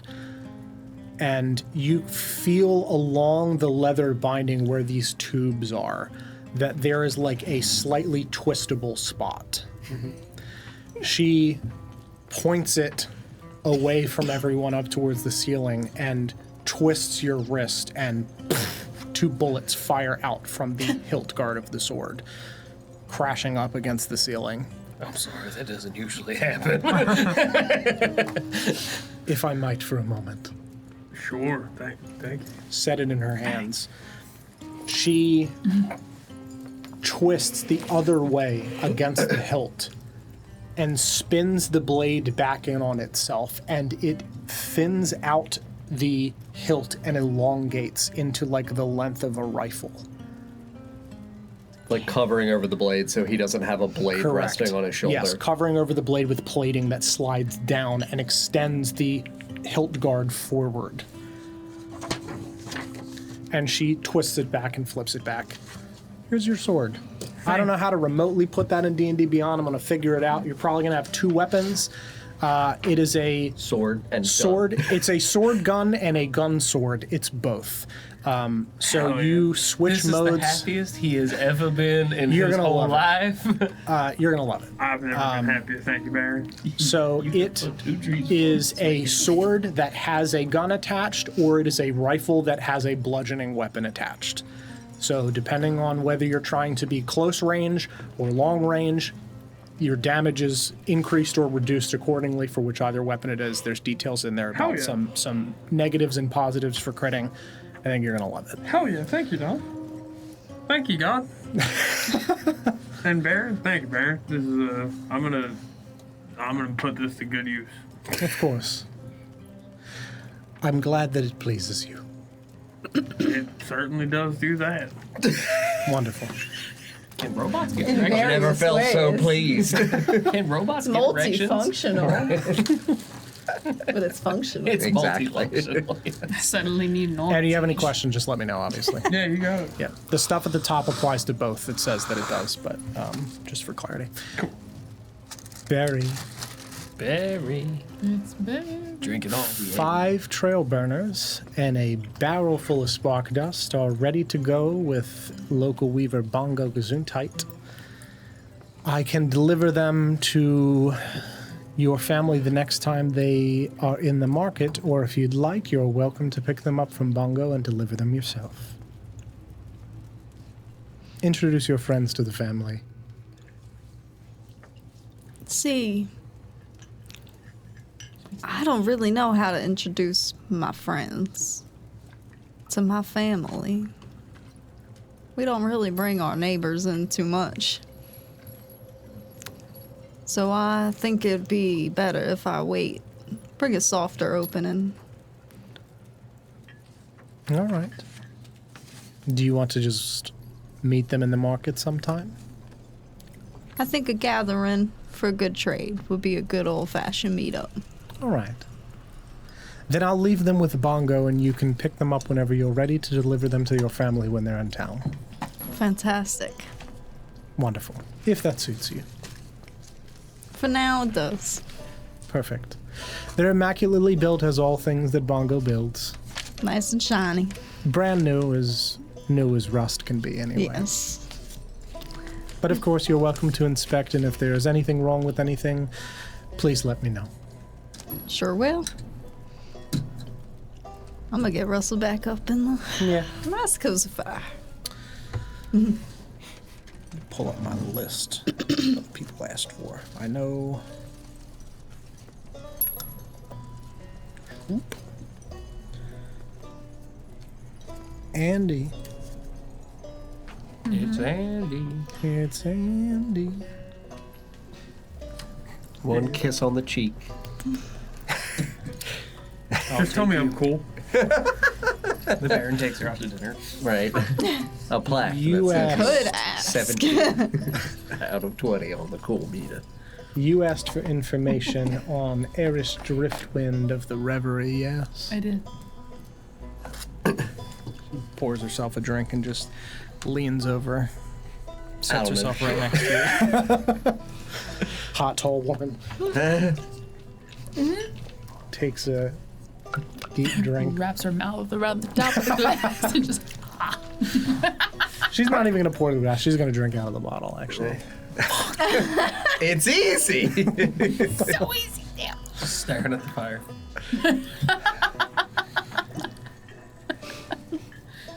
Troubling man. Eris. Oh, yeah. Me too. Good old drink together. What do you want to know? Beep boop. Cool. You're gonna do.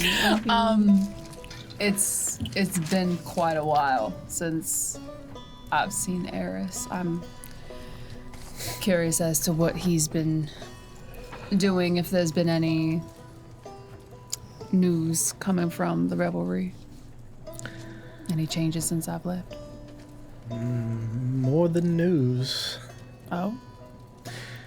Eris, as always, is the same man carrying himself like a storm trapped in a bottle. But the reverie has taken a bit of a darker turn since you left. What do you mean? Rumors that people are being tested on, not just your... She just kind of like picks up your arm and puts your hand against her hand. More than just the ceremonial aspect of it all. People are being pulled from their homes and not seen again. Tested with forced rust implants, tested with echo, hundreds of deaths. One person escaped, though. Oh. Your librarian friend. It's in the backstory. No, I remember. That I remember. All right, I was just making sure. No, you're good. She made it out. You wrote about. Where is she Yes. now? Do we know? Origins unknown, I'm afraid. Her trail vanished in the desert somewhere.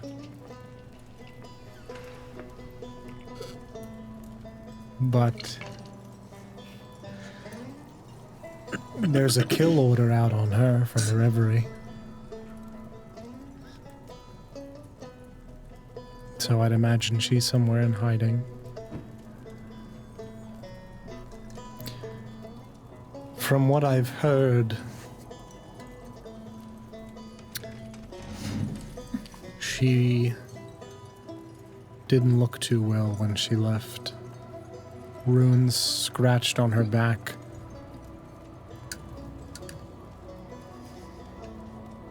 Echo tattoos carved into her skin. Pieces of her replaced.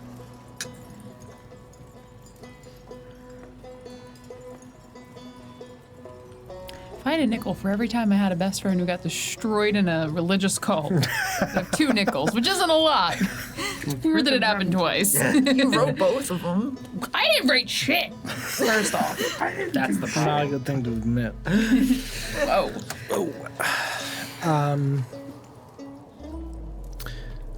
Does anyone else know about what's going on at the reverie? It's kept very hush-hush. Under wraps, the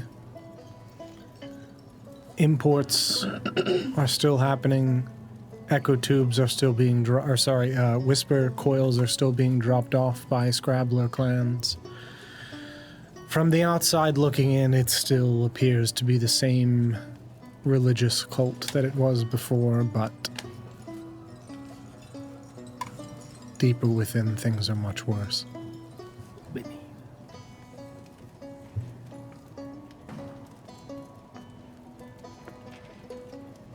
Do I remember what group of Scrabblers would do work at the reverie? It's various families. It's basically just whoever comes up with whisper coils, they just know that they are valuable and to deliver them to the reverie. Gotcha. Various families done it, a ton of the of different them scrap. That's just kind of a thing that's known, is that they pay for that stuff. Gotcha. Whisker coil. The valuable stuff goes to the reverie. Yeah. It's honest, like, I guess more of like, it's a kind of oppressive deal, but safe deal, especially for my family to be kind of secret in a way, but we still make money in it. Yep. It's You're gonna get paid. Yeah. it's a symbiotic relationship. They don't Yes. threaten your people. You drop stuff off and you get paid. Yes. Mutualism. Yes. Beep boop. Yeah, beep boop. I kind of motion for the bottle from her. I'm like, do you mind if I? And she slides it down to you. Yeah, great. I just right from the bottle. Pass it right over. Spill it all over yourself.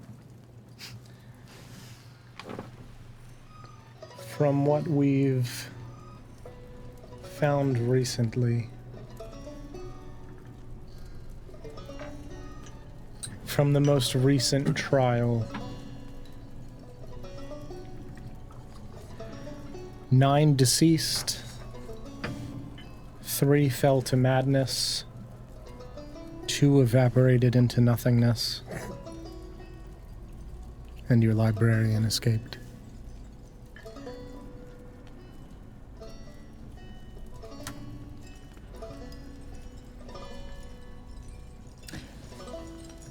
Do you know of any ways of getting discreet messages out Out of the reverie? out of this area to other locations? Actually, Yeah, you, I think, have a contact listed. If not, there is one within Beacons. And give me a moment.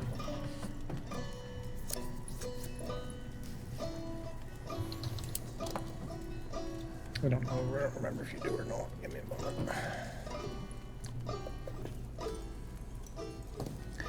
my speaking into minds, I have to be able to see them, correct? Yes, correct.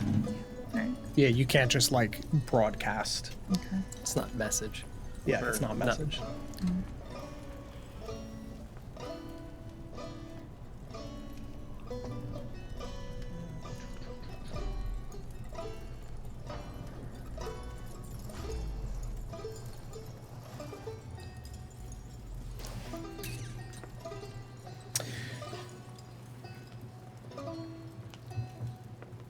You're going to want to speak to Silence at the Smuggler's Tongue in the Underflame Market. If you're looking for a encrypted, secret-coded message, that's where was you'd go. Smuggler's Tongue at. In the Underflame, in the Narrows, the market just up. Directly beneath the surface market, the Narrows market.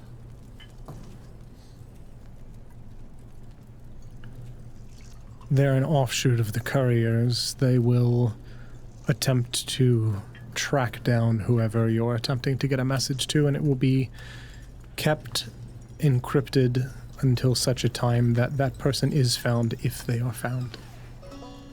But if you're trying to get a message broadcast far and wide, if there are places that this person might check, you might be able to get a message to them that way. Very well. At current, she has not been able to be located. We have tried. My people that I associate with. I'm assuming they're going for the bounty. No, Why this? she needs to be protected. The Reverie is on our shit list. You'll be for the Reverie. Hmm? You have problems with the Reverie. Yes, with what they're currently doing now, that is not something that I can abide. Forced rust and echo testing is... An abomination. yes. You come across any more information, please feel free to pass it along my way. I'd love to do anything I can to help y'all in your endeavor. I'll get a message to you. We have a spy that's inside the Reverie, but they're only able to get out small pieces of information. It is incredibly guarded, and everyone there has become incredibly paranoid. Eris has quite a stranglehold on the place. Even less of the Iron Veil have been setting up.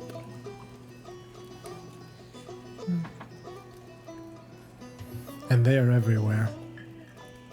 But normally they rotate, more people replace others, but the same guards have kept their stations for longer than anticipated. They're not rotating now. Far fewer, anyway. Interesting. You know they're associated with the Rever, yes? Mm-hmm.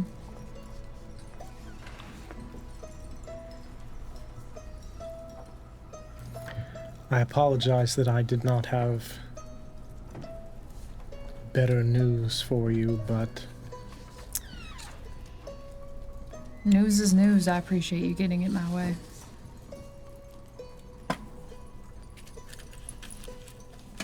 of course. I'm sorry, one more time. You said who was the guards that were there? The Iron Veil Enclave. Yeah. They're everywhere. So those are the like triangular metal masked people that are just around in all of the cities that just kind of watch everything and intervene sometimes.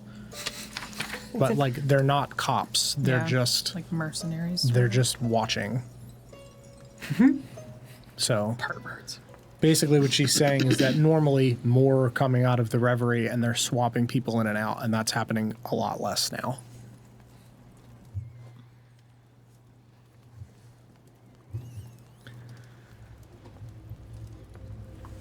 Genevieve, dear, you look very troubled.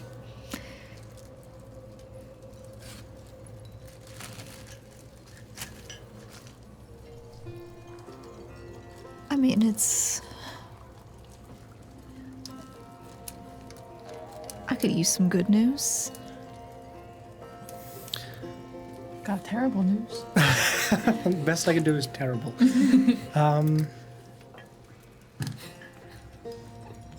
I don't know that I would quantify this as good or bad. More good than bad. Your friend is dead. I've done the liberty of locating all of your siblings, not just Ellis. Well, that's...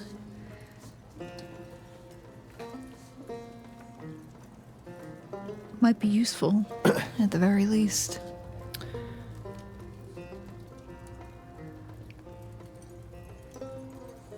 Ellis...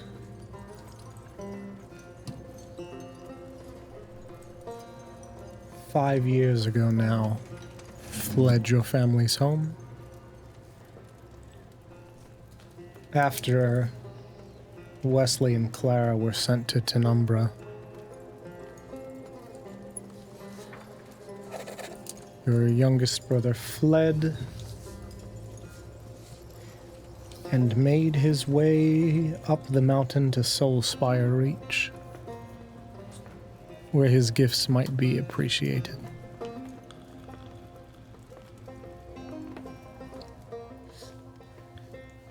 He's part of a small collective workshop in the lower reaches of Soulspire Reach, the Chisel Rights Loft. What are they called? The Chisel Rights Loft. R-I-G-H-T. W-R-I-G-H-T. Loft. My pen only likes to work sometimes. Do you want a different one? No. I don't have one anyway. I can't help you. I thought I did, I don't. I only have mine, and I can't give it to you. Too bad. I don't have good news or Bad news. No, okay. I like this one. I'm like looking at the map, I'm like, where the fuck is Tenumbra? And I'm like, oh, it's the very, very, very, very, very top of the map. Right? How long ago did you leave? Chisel Rights Chisel Rights Loft. Loft. Yes. It's all the way over there. How long ago did you leave home? Yes, it's... has to have been 15 years now. So the last time you saw your youngest brother was He was still a kid. shortly after the accident took the two of his fingers. Mm-hmm. That was when you left, shortly after that, yes? A bit after. I mean, I was, there when that happened, and Yes. through A bit more. the aftermath of it. That was not the last of the accidents that your brother suffered. What happened?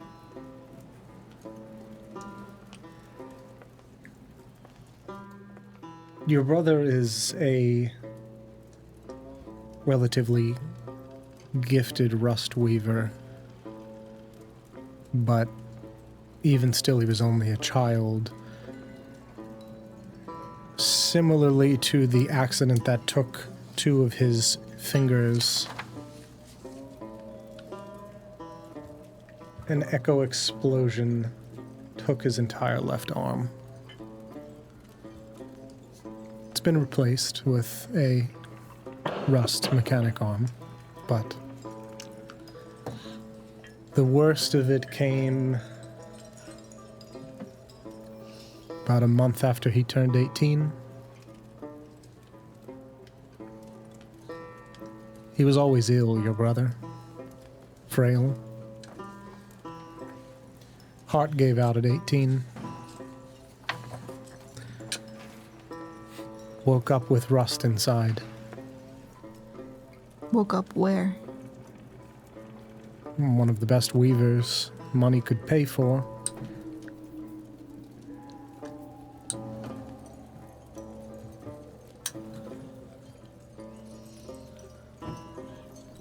And at 22, he fled and climbed the mountain himself.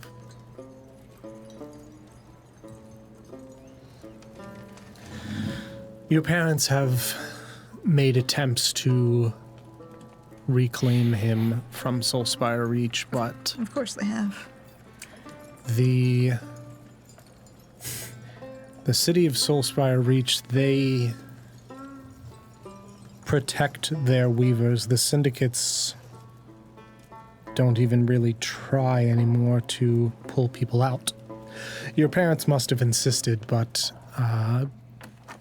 almost immediately after he was grabbed, the 2 people that came for him were killed. They didn't even make it out the door. No further attempts have been made. He's in a known location? Still there, from what my intel can discern.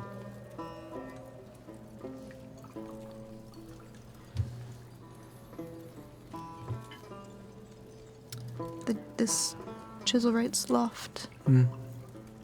It's a workshop. Are they good people? As good as any of the people in Soulspire Reach are. They push boundaries with rust, but seemingly not at the cost of torturing children, so better than most. The bar is low. Bar is quite low. Wesley and Clara, though, Run over by horses. No, Ripped apart by dogs. Wesley, we know, is nearby. Oh.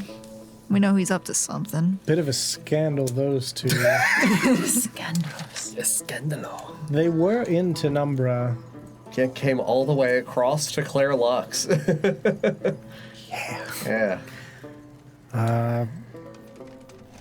About Those are both Fey courts, Correct. a year ago, they fled from Tenumbra, failed upward as they'd prefer to have it written in the records. From Tenumbra down to Clarolux, spent roughly 6-ish months reestablishing themselves and staying under the radar. Sorry, where's Claire Lux? Bottom left. All the way down bottom left. That is the other capital city on this side. Tenumbra's Oh my the capital God. city. Yeah, that's why I Yeah, was they like, went they clear across the literally- fucking map. Yeah. Yeah. Want to They had cross shit the to do. continent. We gotta go as far away as possible. Yep. I did Horses also are give fast. descriptions to all of your siblings as well, so when it comes up, I have descriptions for all of them. Okay. And Andrew. Man face, Man face. Mm-hmm. Now they're Man eyes, man woman eyes. face, Woman, slightly woman. larger man face. I guess Your I should. brother is a Wesley, we're talking about. Wesley, yes. Following your father's footsteps. Yeah, that's what we all expected. Notary for hire, finding different clients within the city, extending the Bernard family reach, originally to Tenumbra, but now Clarelux.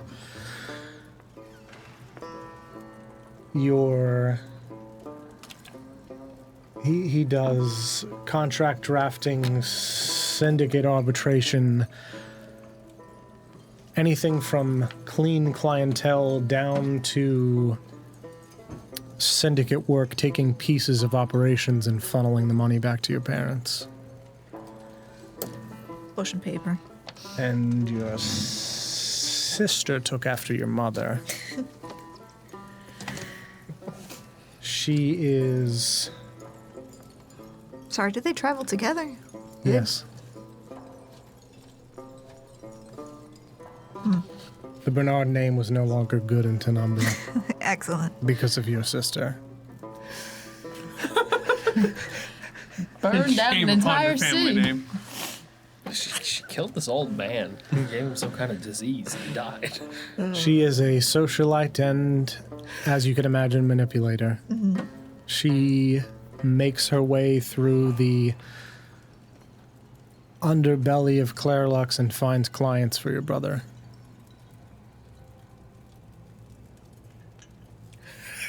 Got in a bit too deep in Tenumbra.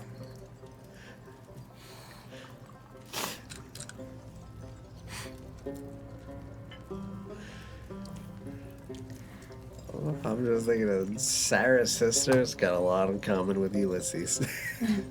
That's why I made it that it was 6 months that they were setting up, because I had to wait till you left. 'Cause Left. You'd have known. Yes. Oh, and So I was like, you this left a nice timeline's little got to be opening fucking in- Well, airtight. that's why he messaged me, because he's like, I really need to I was like, establish I need to some nail of down these the time timeline for frames this. for when you're here and when you're leaving, because like they've got to be here. Because you've only been out of Clarelux for 6 months. 6 so months. it's like, yeah, they spent 6 months completely under the radar Yep. and then only started picking up. So that way it makes sense. Correct.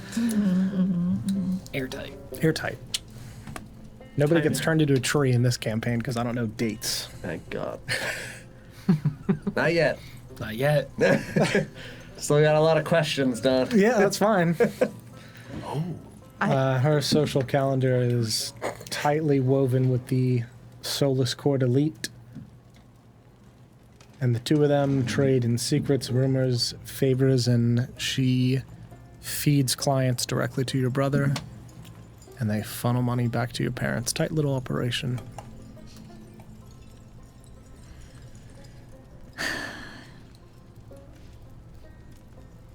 So they're succeeding. Well, something happened in Tenumbra. Do you know?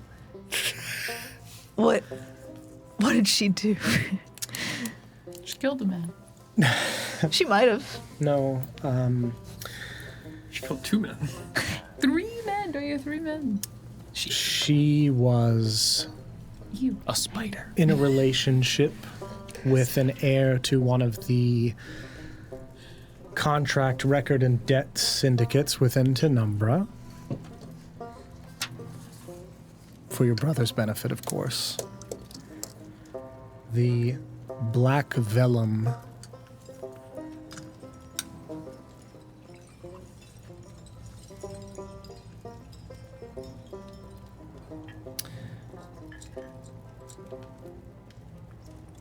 But your sister pried a little bit too deep into the Vellum archives, and rumor spread that she had him wrapped around her finger,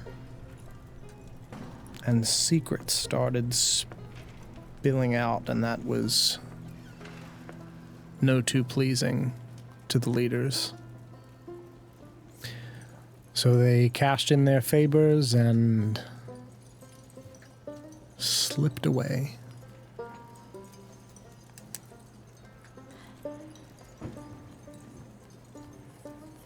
You don't get away with compromising an heir.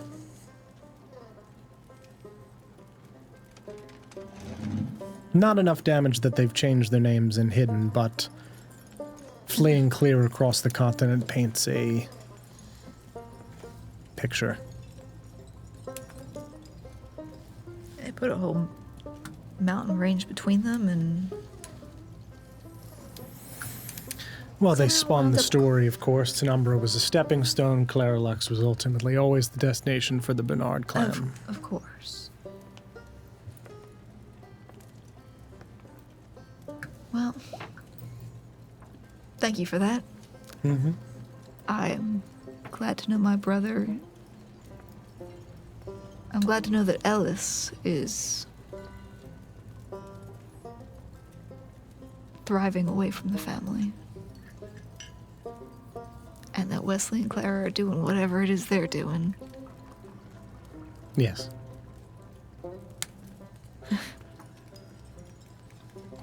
Better news than I got earlier, so. Happy to be the bearer of interesting news. The Baron of Interesting News. The Baron of interesting The Baron news. of interesting news, yeah. Unremarkable, too. Demon.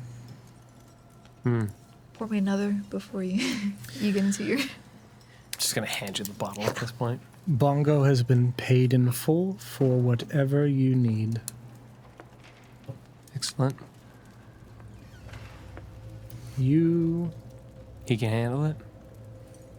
Yes, he's the weaver I most trust within Beacon's End. Good to know. He'll hook you up with whatever you tell him you need to keep you going, as you said. I appreciate that. Can't say I look forward to it. A bit of a wimp with needles. And he turned out all right. Yeah.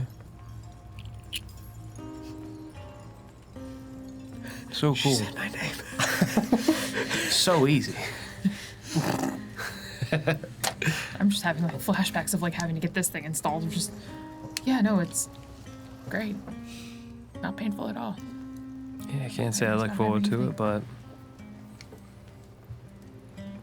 so was the necessaries of evils that we must take upon ourselves. Yes. Whenever you want it, it's there. I'm starting to think we should probably go see Bongo Gesundheit. This is I the fifth time he said that I name also today. I also got some business with Bongo. It's almost You got like Bongo I'm, business? It's almost like I'm planning and putting things in similar You locations. got Bongo so that way- business? Who else got Bongo business? It's weird. Multiple everybody got people have Bongo things in business. Las Vegas, and multiple people have things in Clarelux, and That's- multiple people have stuff so far. It's wild. That's it's so It's like crazy. it's crazy. It's almost like planning. someone planned it. It's crazy. Truly wild. Serendipity. Serendipitous. Jubilation. What is serendipity? Sarah, you did it? And dear Ulysses, Serendip. you never did tell me what you wanted for your favor. I wasn't quite too sure yet. I was still Pondering. weighing out your soul and seeing if it is up to measure. And what have you found? I have found that my worry for you runs deep. That I fear that whatever group you parlay with that has Richard Tenenbaum under their employ is conspiring against you. You believe the weave conspires against me? I do indeed. What makes you say that? Vex Lareth knew where the glass jaws were before we did. Richard Tenenbaum, the only other man that had those echo tags to know the location of those folk. Individuals supposedly well hidden within the rust lines, deep below the narrows. I wouldn't put it past Vex to work with a man like Richard, but Vex is a very tricky sort of folk. He always seems to know what's going on in the Narrows. Yeah, lots of folk capable of whispering back to him. Mm-hmm. But I thought you are the Baron of the Narrows, are you not? I am indeed. And how come those folk whispering against you? I ask not to undermine your authority No, or of power course. here, Adelina. I ask because, as I said, I fear for your safety. Vex wants you out of the way, that much is clear to me now. His intentions that he cites as shared honors of a companionship with you some 20 years ago before you lost your fucking shit. But that's just Vex spinning a tale, ain't it? Claiming that you have only your eyes set on vengeance against Vinny when, well, if you had tried 20 years ago to kill Vinny then with some great souls, I hesitate to believe that you have not had other opportunities over the last 20 years, or, as you said, the weave won't let you. But if you keep pestering, why wouldn't the weave look to move you out? I offer connections that they cannot at this time replace. At this time. And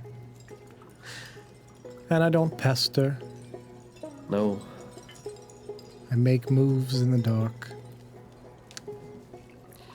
Moves like whispers that of certainly no one else knows. Hence the paintings. Paintings that Vex Lareth is quite interested in. He knows that the painting exists because I wanted him to know that it does. He believes that he has one of my lieutenants under his employ, Uh-huh. but he does not. Yeah. He aims to disrupt my Zest network that travels through the Grinning House. Yeah, he spilled some luxurious lie about trying to take from up top to be able to help those down below. That, again, an ideology he professes you shared some 20 years ago. And still do, but I believe that he believes, however misguided, that he can lead these people to their future by siphoning off from what is. His intentions are noble. Yeah. My first priority has and always will be the man that took my family from me. As it should be. That is why I offered to Vex an opportunity. You do not want to, as you say, and do not do, pester the weave about your chance to kill Vinny. Vex Lareth wants to believe in you once again. To believe that you still want for the folk of the Narrows the same way he does, with that same fervor and passion, and that, as I have assured him, if Finny is out of the way, that passion can be reignited in you, and that maybe once again, friends could be friends, and past could be past. For if the folk of the Narrows are the ones that benefit, that is all I fucking care about. Vinny means not a goddamn thing to me, but I am tired of seeing children with holes in their chest.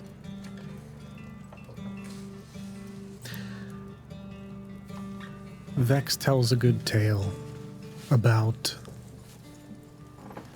looking out for the future of the people of the Narrows, an idealistic world in which the syndicates all get along.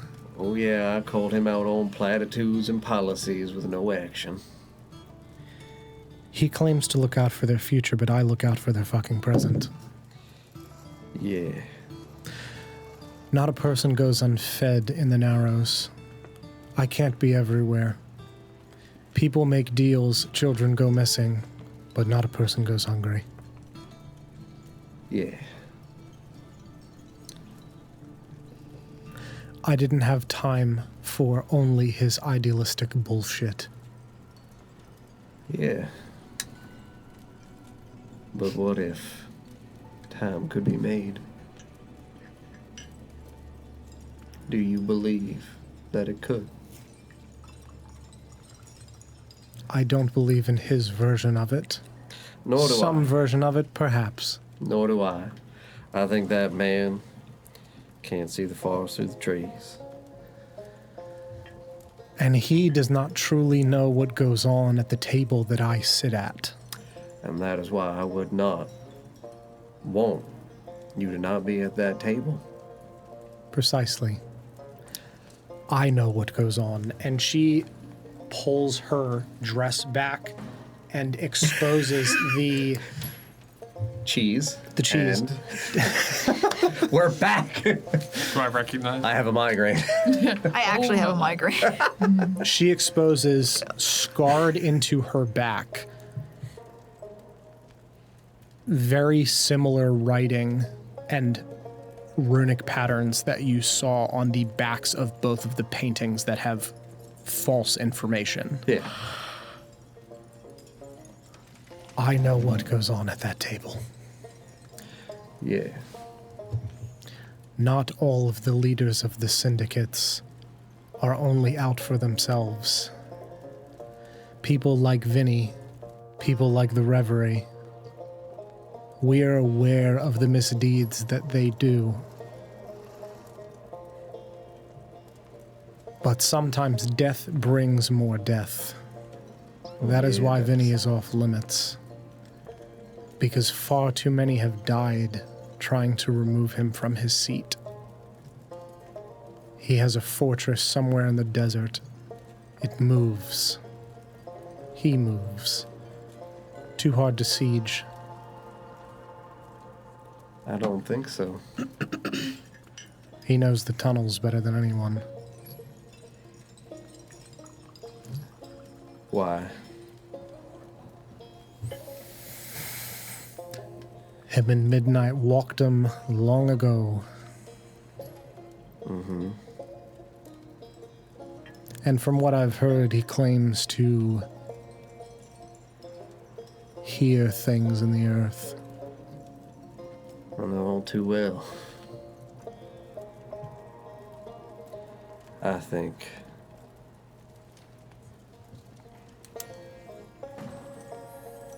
think if you're open to the idea that it would cause no disturbance to the unity of the cinder weave that Vinny is handled by folks with no vested interest in syndicate management or dissolution of syndicates, but that simply a man is out for vengeance of his own accord. Ain't nobody gonna stop you walking the path to hell on your own. Good. Because heaven is only good intentions. Yeah, and somebody better call Vinny then. Let him know I'm coming. And hell's coming with me. You got any folk that can cast sanding? Mm-hmm. I got a better idea. What? Oh, I plan on walking into his office with a smile on my face and being welcomed in there. I think I found a way in. What are you thinking? How? My ask with the brokers was not to get a trail on Vinny, but to get us a job. We need to know who to talk to so that way we can find him. Cozy up real nice with the acai boys, and then pull the rug out from underneath them when the last they expect it. You don't think others have tried doing the same? No, they tried to siege. You don't want to siege a man like that. As the Baron said, it's a moving fortress. You don't charge the front gate, you walk in the back door.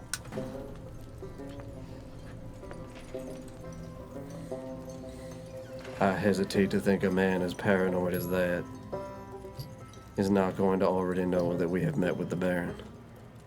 He may. We're nobodies. Man like that, we ain't got no standing. You think he's desperate for folk? I think he's willing enough to hire out for things he don't want to mess his hands with. What kind of jobs? Well, they said they deal a lot with train heists, moving cargo. Unfortunately, they also deal a lot in rust repossession.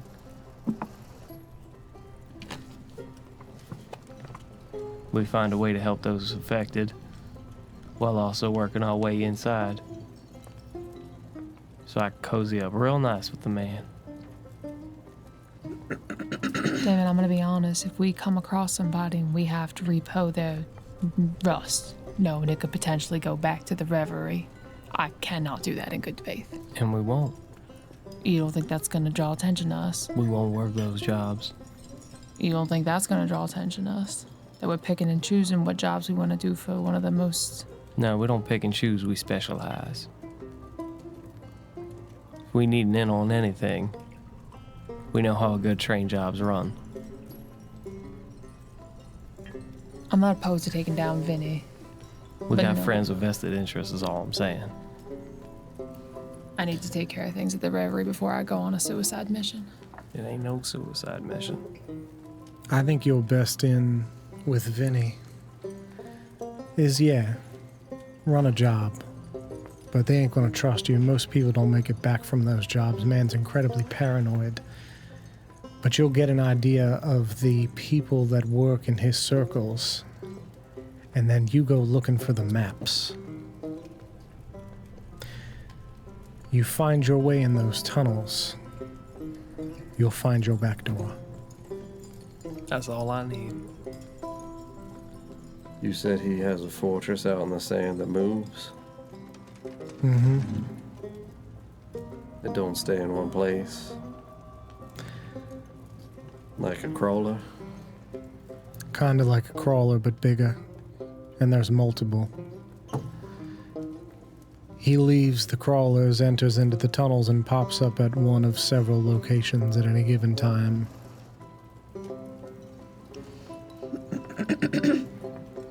But Vinny don't do his own jobs no more. He does not. But he can't hire out through the syndicates either. Mm-hmm. They won't work with him.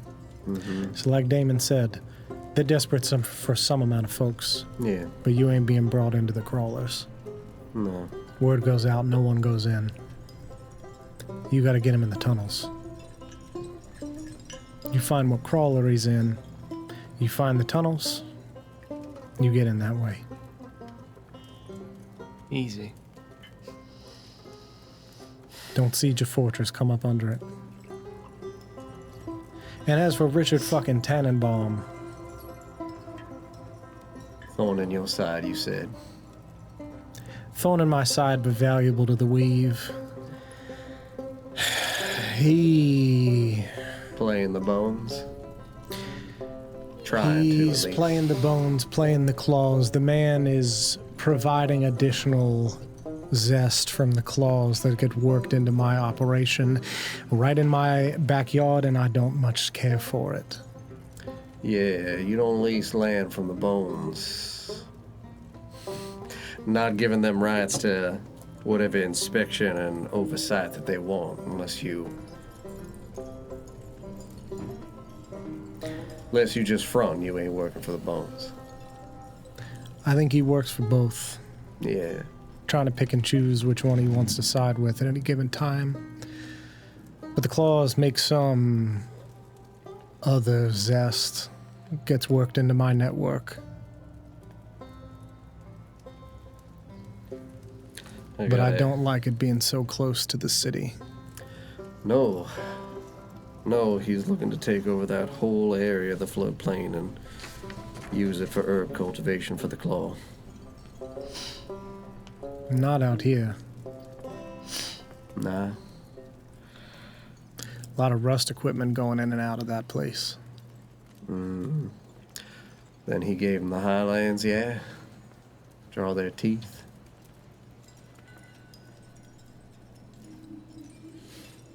He had said on the document. Yeah, he did. with I just had to them- look up my. Yeah, you're good. That's why. Again, that's why I'm Yeah. trying to like. I sincerely am just trying to confess to her that I think he is attempting to be playing all sides. That he is out of all of this, the selfish entrepreneur that thinks he knows what he's doing, Right. and that she should not realistically trust that she is not the only one that feels he is a thorn in their Correct. side. Yep. It's that way it always came out on the top. You're not supposed to tell me. The Ashbend floodplain, just south of the city. That's his entry point for bringing the claws zest into my network. Right at the base of the cistern tunnels, and I don't like it. Yeah. Too close to the city. That's what he sets up there. There's fences, there's gates, it all looks very official, but it's... So why is he bringing rust line equipment in for establishing further transportation? Is that your network, or is that his, or is that the Bones? Because I got a note from him saying that Bones care about logistics in this city. He ain't moving it there, he's moving it to the northern plot. That's where the rust is going. Rust going north, drugs staying south. Claws have the south, bones have the north. Yeah. See, that's the other dilemma I'm trying to avoid for Beacon's End. I don't give a fuck about either of these syndicates. I care that they don't bring war to a city or to the folk of the Narrows that end up getting shot up in the middle of it. And Richard Tenenbaum is not a man I trust to broker peace. No. Richard Tannenbaum was given his fucking position. Yeah, I earned mine. yeah.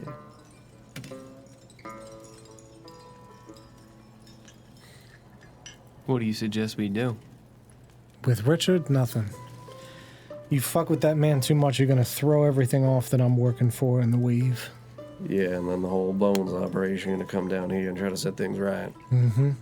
We worried about Vinny having a fortress. The Bones are a fucking army. They send zest through trains, through airships, through ships. It all comes in from different areas and funnels out here and then uses my network to distribute out. My network and unfortunately now Richard's. In the claws. The claws are up in the jungles making some sort of hybrid. It gets mixed in with the zest I get from the bones. It makes my fucking network look compromised when it ain't.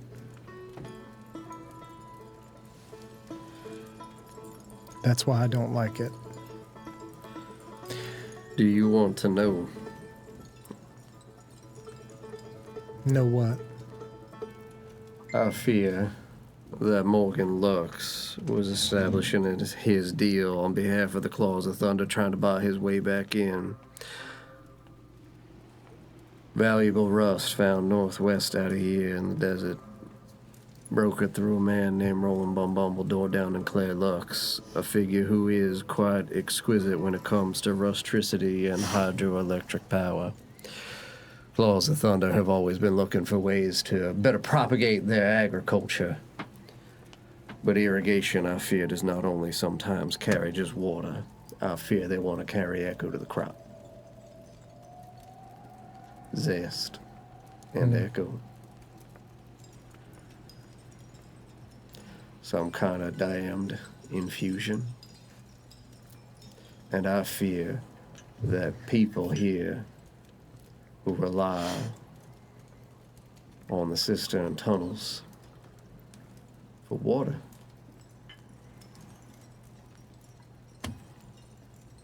that seems like a real easy way to test on innocent fucking people.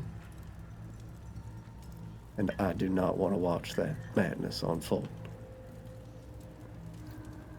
Nor do I. But I'll tell you, the zest we get from the claws helps a whole lot with stopping the rust madness. And we're going to end there.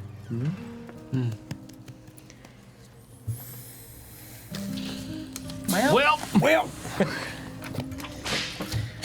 Thank you all very much for watching. I hope you enjoyed this episode of the Fey Frontier RUSTFall. Thank you all very much for watching. If you're new here, make sure you follow so you can find us again. You can check us out on our website, NotGreatRPG.com. Follow all of our social media on there. We're on TikTok, Instagram, YouTube, wherever you get your podcasts. So that way you can catch up. We've got text recaps of everything up there as well. This coming Monday, next week, we will be likely doing a fireside chat. We will not be playing, and as long as people are available, we'll be doing a fireside chat. The first one that we've done for the Fey Frontier, just to kind of throw some concepts out there and some stuff and talk about general things and hang out for a while. So if you're interested, make sure you pop in for that as we just kind of wander our way through what we know so far. And then we'll be picking up with the story the week after that. So thank you all very much for being here. I appreciate it. We love you all very much. Have a wonderful evening. And as always, find your way safe out there on the frontier.